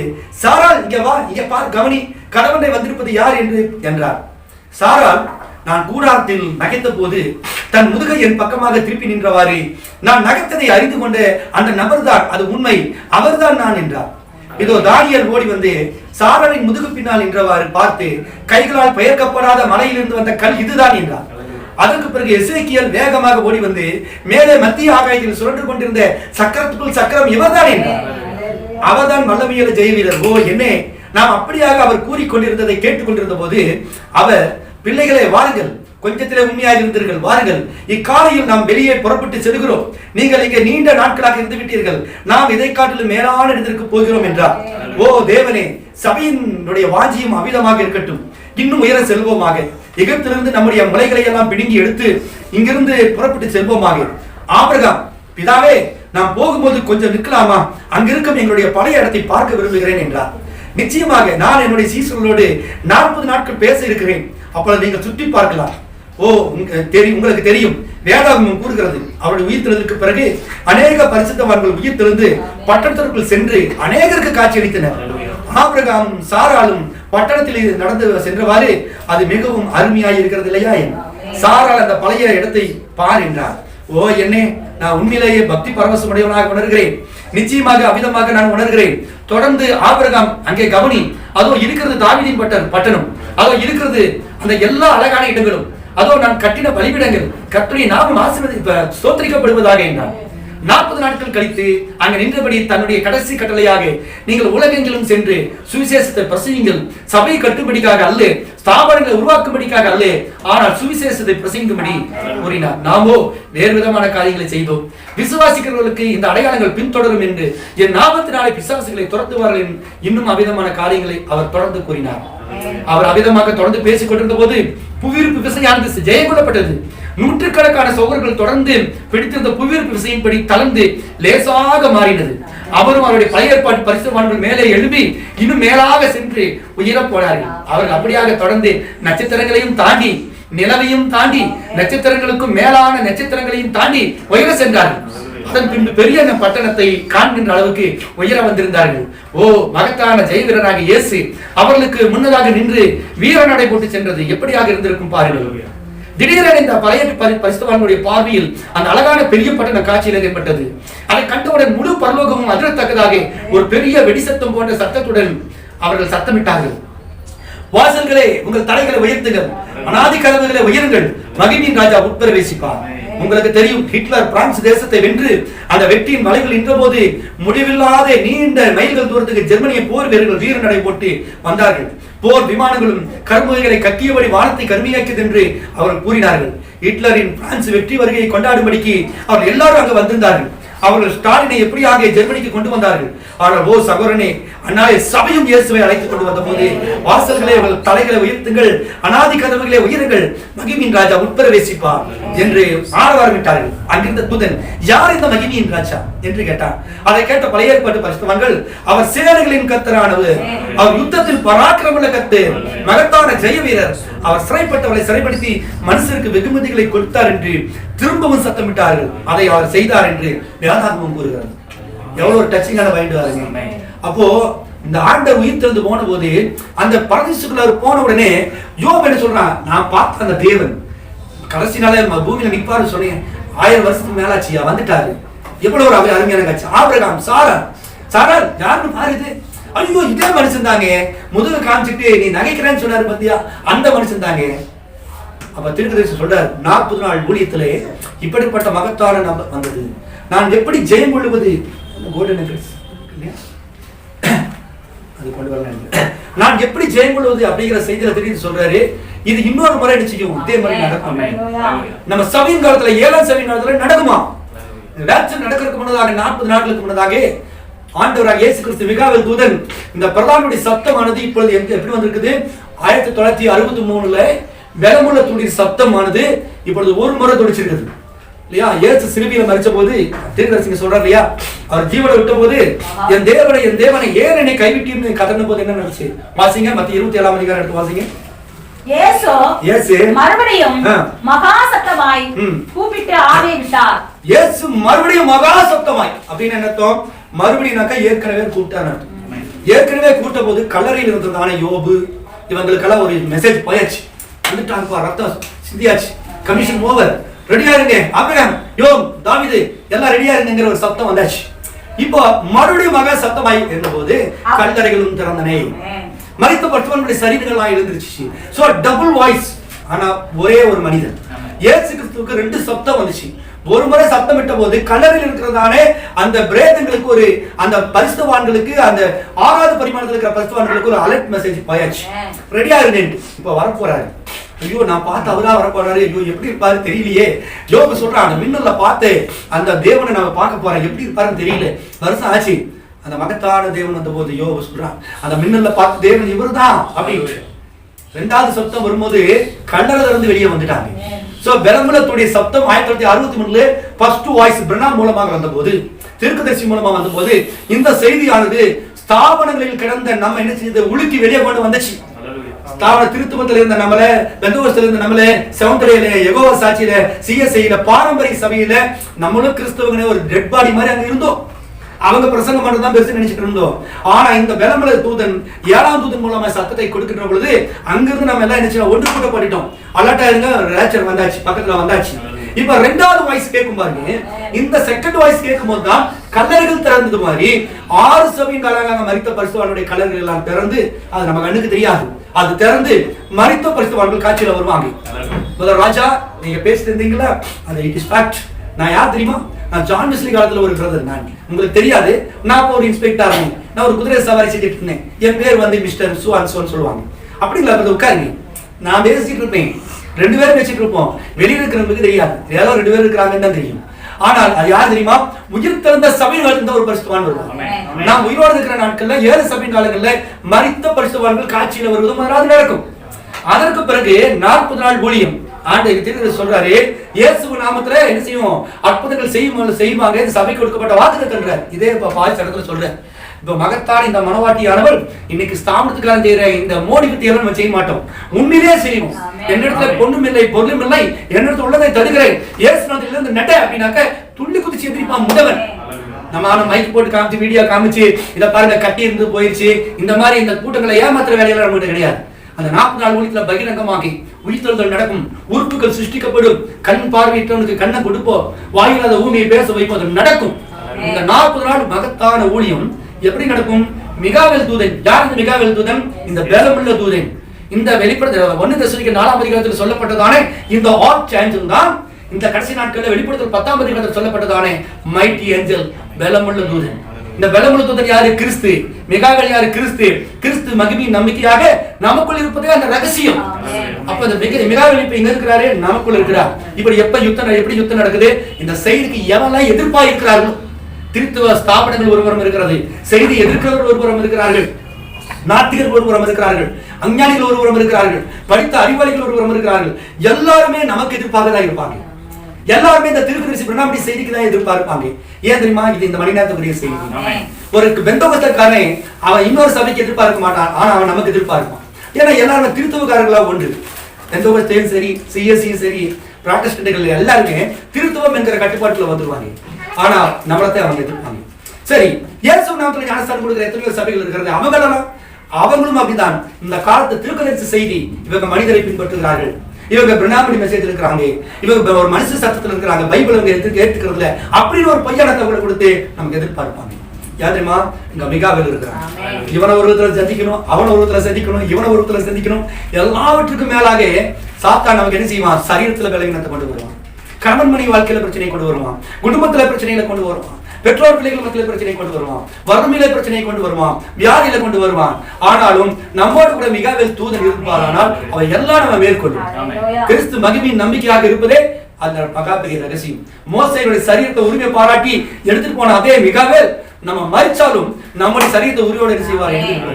இந்த மரித்த பசுவான்கள் காட்சியில எழுப்பி போகும்போது திருடர் சொல்றாரு, ஹிட்லர் ஜெயிச்சுட்டு, பிரான்ஸை ஜெயிச்சுட்டு மார்ச் பாஸ்ட் போயிட்டு அந்த படை வீரர்கள் எல்லாம் போகும்போது அது கண்ணு கட்டுற தூரமே தான் அந்த படை left right left right left right Hitler படம் போச்சான். போகும்போது எல்லாரும் ஆர்ப்பரிச்சுட்டு அவ்வளவு சந்தோஷமா போனாங்களா. நாங்க ஜெயிச்சிட்டோம் பார்க்கும்போது அது கண்கொள்ளா காட்சியா இருந்தது. உலக பிரகாரமான அப்படிப்பட்ட ஒரு படையே அவ்வளவு கண்கொள்ளா காட்சியா இருக்கின்ற பொழுது 2000 ஆண்டுகளாக, 1ஆம் சபையின் காலத்துல இருந்து 7ஆம் சபையின் காலம் வரைக்கும் ஆக 2000 ஆண்டுகளாக 7 சபை காலத்துல மனித மனவாட்டி அந்த பரலோகத்துக்கு ஆக்சுவலா போகும்போது அது எப்படிப்பட்ட ஒரு அருமையான ஒரு காட்சியாக இருக்கும் என்று சொல்லுங்க. அதுல நம்மளும் ஒருத்தர் என்ன செய்யணும்? நம்ம இருக்கணும். ஆக நம்முடைய காலங்கள் எல்லாம் இந்த உலகத்துக்குரியதல்ல, நம்முடைய எண்ணங்களால உலகத்துக்குரியதல்ல, நம்முடைய சிந்தை எங்க இருக்கணும்? மத்திய ஆகாயத்துக்கு போகணும். சோ மிகாவேல் யாரு? கிறிஸ்து. அவர் இப்பொழுது எங்க இருக்கிறார்? மனவாட்டிக்குள் இருக்கிறார். அந்த கிறிஸ்து என்ன செய்யறார்? மிகாவேலாக வந்து உயிர்த்தெழுதல் நடக்கும்போது நம்மளை கூட்டிட்டு மேல போறார். போயிட்டு மனவாட்டி அங்க வைத்து விட்டு அதே மிகாவேல் கீழே இறங்கி வருகிறார். 3.5 வருடங்கள் உபத்திரவ காலம். அந்த 3.5 உபத்திரவ காலத்தின் மத்தியில அப்பா அவங்க ஜனங்க யாரு? அவர் யாருக்கு அதிபதி? நமக்கு அவர் அதிபதி இல்லை, நமக்கு அவர் மணவாளன். ஆனா யாருக்கு அவர் அதிபதி? இஸ்ரவேல் ஜனங்களுக்கு. அந்த 3.5 ஆண்டுகள் 144,000 பேர் என்ன செய்யறாரு? அவரை பாதுகாக்கிறார். அவங்க மரிச்சதுக்கு பிறகு அவங்களுடைய ஆத்துமாக்களுக்காக இந்த யுத்தம் பண்ணுகிறார். மோசே எலியாவுக்காக யுத்தம் பண்ணுகிறார். அதற்கு பிறகு என்ன செய்யுது? பூமியானது புதுப்பிக்கப்படுகிறது. 1000 வருஷத்துக்கு போகுது இல்லையா? அதுக்கு பிறகு கோகமாக யுத்தத்துல அதே மிகாவேல் தூதன் பின்னாடி பெரிய பரிவாரங்கள், மணவாட்டி, போர்படை, வானத்தில் இருக்கிற எல்லா தூதர்களும், பழைய ஏற்பாட்டு பரிசுத்தவான்கள், புதிய ஏற்பாட்டு பரிசுத்தவான்கள் எல்லாரும் சேர்ந்து செய்யறோம். அந்த லூசிபரை முறியடிச்சு அவனை அக்கடி கடல்ல தள்ளுறோம். இதுதான் ஃபைனல் வார். இந்த ஃபைனல் வார்ங்கிற செய்தி ஒரு நாள் நம்ம எடுப்போம். அது எவ்வளவு பயங்கரமா இருக்கும். மிகாவேலுடைய கடைசி யுத்தம். அந்த மிகாவேலோடு கூட சேர்ந்து நம்மள என்ன செய்யலாம்? யுத்தம் பண்ணுவோம். ஆகவே மிகாவேல் என்பது நாம் பெற்றிருக்கிற இந்த ஆவி. உங்களுக்கு மிகாவேல் ஸ்பிரிட் இருக்குமானா நீங்க சாதாரணமான ஆள் இல்லை. பயங்கர ஒரு போர்க்குணம் உங்களுக்கு இருக்கும். மெசேஜ்ல கூட நிறைய பேர் மைக்கேல்னு பேர் வச்சுக்கிறாங்க. பார்த்த சோங்கிகளா இருக்கிறாங்க. எல்லாரையும் சொல்லல. நீங்க மைக்கேல் பேர் வச்சிருக்கிறீங்களா? கோபப்படுறாதீங்க. பெரும்பாலான பேர் மைக்கேல் பேர் வச்சிருப்பாங்க. அந்த செய்தி பக்கம் தூக்கம் கூட உங்களுக்கு பலன் இல்லை. பயம். இந்த செய்தி சொல்றதுக்கு பயம், குடும்பத்துல நடத்துறதுக்கு பயம், மனைவிக்கு பயம், சொந்தக்காரருக்கு பயம். ஆனா பேரு மைக்கேல். இயேசுராஜின் பேர் வச்சிருப்பாங்க. இயேசுக்கு அவங்களுக்கு சம்மந்தமே இருக்காது. அதுக்காக இயேசுராஜின் பேர் வைக்கிறவங்க எல்லாத்தையும் நான் சொல்லல, உதாரணத்துக்கு சொல்றேன். சோ மிகாவேல், மைக்கேல் அப்படின்னு பேர் வச்சா அந்த போல்டு இருக்கும், தைரியம் இருக்கும். மிகாவேலுடைய இருதயம் எதுக்கும் பயப்படாது. சாத்தான் நேருக்கு நேர் வைக்கும்போது அவன் நெஞ்சை நிமிர்த்தி நிற்பான். அதான் மிகாவேல், கிரைஸ்ட். அப்ப நமக்குள்ள அந்த ஸ்பிரிட் இருக்குமானா உலகத்தில் இருக்கிற எதுக்குமே நம்ம பயப்பட மாட்டோம். திடன் கொள்ளுங்கள், நான் உலகத்தை ஜெயித்தேன். அதனாலதான் செய்தியா அனுப்பிச்சிட்டாரு. அவர் ஒருவரே சர்வ வல்லமையுள்ள ஜெய வீரர், தி மைட்டி கான்குரர் அப்படின்றார். செய்தி கொடுத்தா படிச்சு பாருங்க. அவர் ஒருத்தர் தான் வல்லமையுள்ள ஜெய வீரர். அந்த ஜெயவீரர் இன்னைக்கு வந்து இறங்கி முத்திரைகளை உடைச்சு கொடுத்து மனவாட்டி பூஸ்டப் பண்ணி ரேச்சலுக்கு தகுதியாக்கிட்டு இருக்கிறார். இவ்வளவு விஷயம் நம்ம இருக்கும்போது இந்த ஒரே தேவன், இயேசு நாமம், இயேசு நாமத்துல ஞானசம் எடுக்கிறது சரியா, பிதாகுமார் ஞானசம் எடுக்கிறது சரியா, ஒரே தேவனா, 3 தேவனா, இதையே சபைகளை பேசிட்டு இருக்கிறாங்க. இதுவே பெரிய ஊழியமா செய்யறாங்க. எத்தனை விஷயங்கள், எத்தனை ரகசியங்கள் இருக்கு. எவ்வளவு தூரம் நம்ம வந்துட்டோம். இப்ப நமக்கு பின்னாடி வர்றவங்க எல்லாம் என்ன செய்யறாங்க? அவங்க நம்மளை பார்த்து அவங்களுக்கு எங்க எவ்வளவு தூரம் போயிட்டான், வந்தாச்சு, இன்னும் கொஞ்ச நேரம் கை கட்டு தூரம் தான் வாடம், கை கட்டுகிற தூரத்தில் இருக்கு. கர்த்தர் நம்முடைய ஆசீர்வதிப்பாராக. எழுந்து நிற்போம், ஜெபிப்போம். ஹல்லேலூயா. யுத்தம் எனதல்ல, கர்த்தரின் யுத்தம், சும்மா நின்றென்னை பார்த்திட செய்யும். யுத்தம் எனதல்ல, கர்த்தரின் யுத்தம், சும்மா நின்றென்னை பார்த்திட செய்யும். சத்தேரு வெல்லும்பர் எழுகின்ற வேளையில் கர்த்தரின் ஆவியை கொடியேற்றுவீரே. நாம் மூலம் பேசும் என் இயேசுவே, எங்களை இரத்தத்தில் வைத்திடும் ஆமென். நாம் மூலம் பேசும் என் இயேசுவே, எங்களை இரத்தத்தில் வைத்திடும் ஆமென். அவர் உடன்படிக்கையின் தூதன். நீங்கள் தேடுகிற ஆண்டவரும் உடன்படிக்கையின் தூதனுமானவர். அவர் மிகாவேல் தூதன். தம்முடைய ஆலயத்துக்கு தீவிரமாய் புறப்பட்டு வருவார். ஒரு யுத்தம் இருக்கிறது. கல்வாரியில் ஒரு யுத்தம் செய்தார். 7 சபை கால மனவாட்டிக்காக அவர் ரத்தம் செய்தார். அதற்கு பிறகு 7ஆம் சபை காலத்தில் ஒரு மிகப்பெரிய யுத்தம். 7 சபை காலங்கள் மடித்த மனவாட்டிக்காக பலமுள்ள தூதனாக இறங்கி வந்தார். அவர் மிகாவேல் தூதன். இன்றைக்கு அந்த ஆவி நமக்குள் இருக்குமான அதே எதிர்ப்பு தன்மை நமக்குள் இருக்கும். பாவத்தை எதிர்க்கிற குணம், சாத்தானை எதிர்க்கிற குணம் நமக்குள்ளாக இருக்கும். உலகத்தில் இருக்கிறவனிலும் உங்களுக்குள் இருக்கிறவர் பெரியவர். எங்களை அதிகமாக நேசிக்கிற அன்பின் பரலோக பிதாவே, ஆண்டவரே, தியானிக்கப்பட்ட செய்திக்காக நாங்கள் நன்றி உள்ளவர்களாக இருக்கிறோம். இந்த அருமையான வேலையிலே கூட கர்த்தாவே, வானம் முழுவதும் தாளாக மாற்றி, பூமியில் இருக்கிற மரங்களை எல்லாம் பேனாவாக மாற்றி, சமுத்திரத்தின் தண்ணீரை எல்லாம் கர்த்தாவே மையாக மாற்றி நான் எழுதினாலும் உமது கிருபை எழுத முடியாது. அப்படிப்பட்ட செய்திக்குள்ளாக எங்களை வழிநடத்தி இருக்கிறீர்கள். ஒருவேளை இந்த செய்தி எங்களுக்கு கிடைக்காவிட்டால், பிரணாம் என்கிற அந்த 7 எழுத்துள்ள மனிதர் நாங்கள் சந்திக்காவிட்டால், அந்த புத்தகங்கள் எங்களுக்கு கிடைக்காவிட்டால், நாங்கள் ஸ்தாபன குப்பைகளிலே உட்கார்ந்து கொண்டு அதுதான் பெருசு என்று நாங்கள் பண்டிகளை போல இந்த காகிதங்களையும் கழுதிகளைப் போல அந்த காகிதத்தை தீர்த்து கொண்டிருக்கோம். அதுதான் சத்தியம் என்று நினைத்துக் கொண்டிருக்கோம். ஆனால் ஆண்டவரை இதோ இடங்கொள்ளாத விட்டு வானத்தின் பலகணிகளை திறந்து ஆசீர்வதிக்கிறது. இம்மட்டுமான எளிமையின் கூடாரங்களிலே எங்கள் மத்தியில வந்து ஆண்டவர் பலமுள்ள தூதனுடைய செய்தியினாலே இந்த மிகாவேல் தூதனோடு எங்களோடு கூட இருந்து இம்மட்டுமா யுத்தம் செய்வது நன்றியோடு ஒத்துழைமை. இந்த யுத்த காலத்தில் எங்களோடு பங்கெடுக்கிறதானே ஸ்ரீலங்கா பகுதியில் இருக்கிறதான SLBM வானொலிக்காக நாங்கள் ஜெபிக்கிறோம். அந்த ஊழியக்காரர்களுக்காக ஜெபிக்கிறோம். அங்க இருக்கிற விசுவாசிகளுக்காக ஜெபிக்கிறோம். இந்த செய்தி இப்பொழுது கேட்டுக்கொண்டிருக்கிற ஒவ்வொரு பிள்ளைகளுக்காக ஜெபிக்கிறோம். செய்தி கேட்க போகிற பிள்ளைகளுக்காக ஜெபிக்கிறோம். தொடர்ந்து அவர்களை ஆசீர்வதிப்பீராக. இந்த வேலையில் கூட எங்கள் மத்தியில் இந்த கூடாரத்தின் மத்தியில் இருக்கிற கோவைப்பட்டில் இருக்கிற சகோதர சகோதரிகளுக்காக ஜெபிக்கிறோம். அவர்களை ஆசீர்வதிக்கிறாங்க. வழிநடத்துங்க, ஆசீர்வதிங்க, பலப்படுத்துங்க, காத்துக்கொள்ளுங்க. சகல துதிக்க நமக்கு மகிழ்ச்சி எடுத்துக்கிறோம். இயேசு கிறிஸ்துவின் நாமத்தில் ஜெபங்களுக்கு ஜீவன் நடத்துகிறார்கள். ஆமென். Praise the Lord.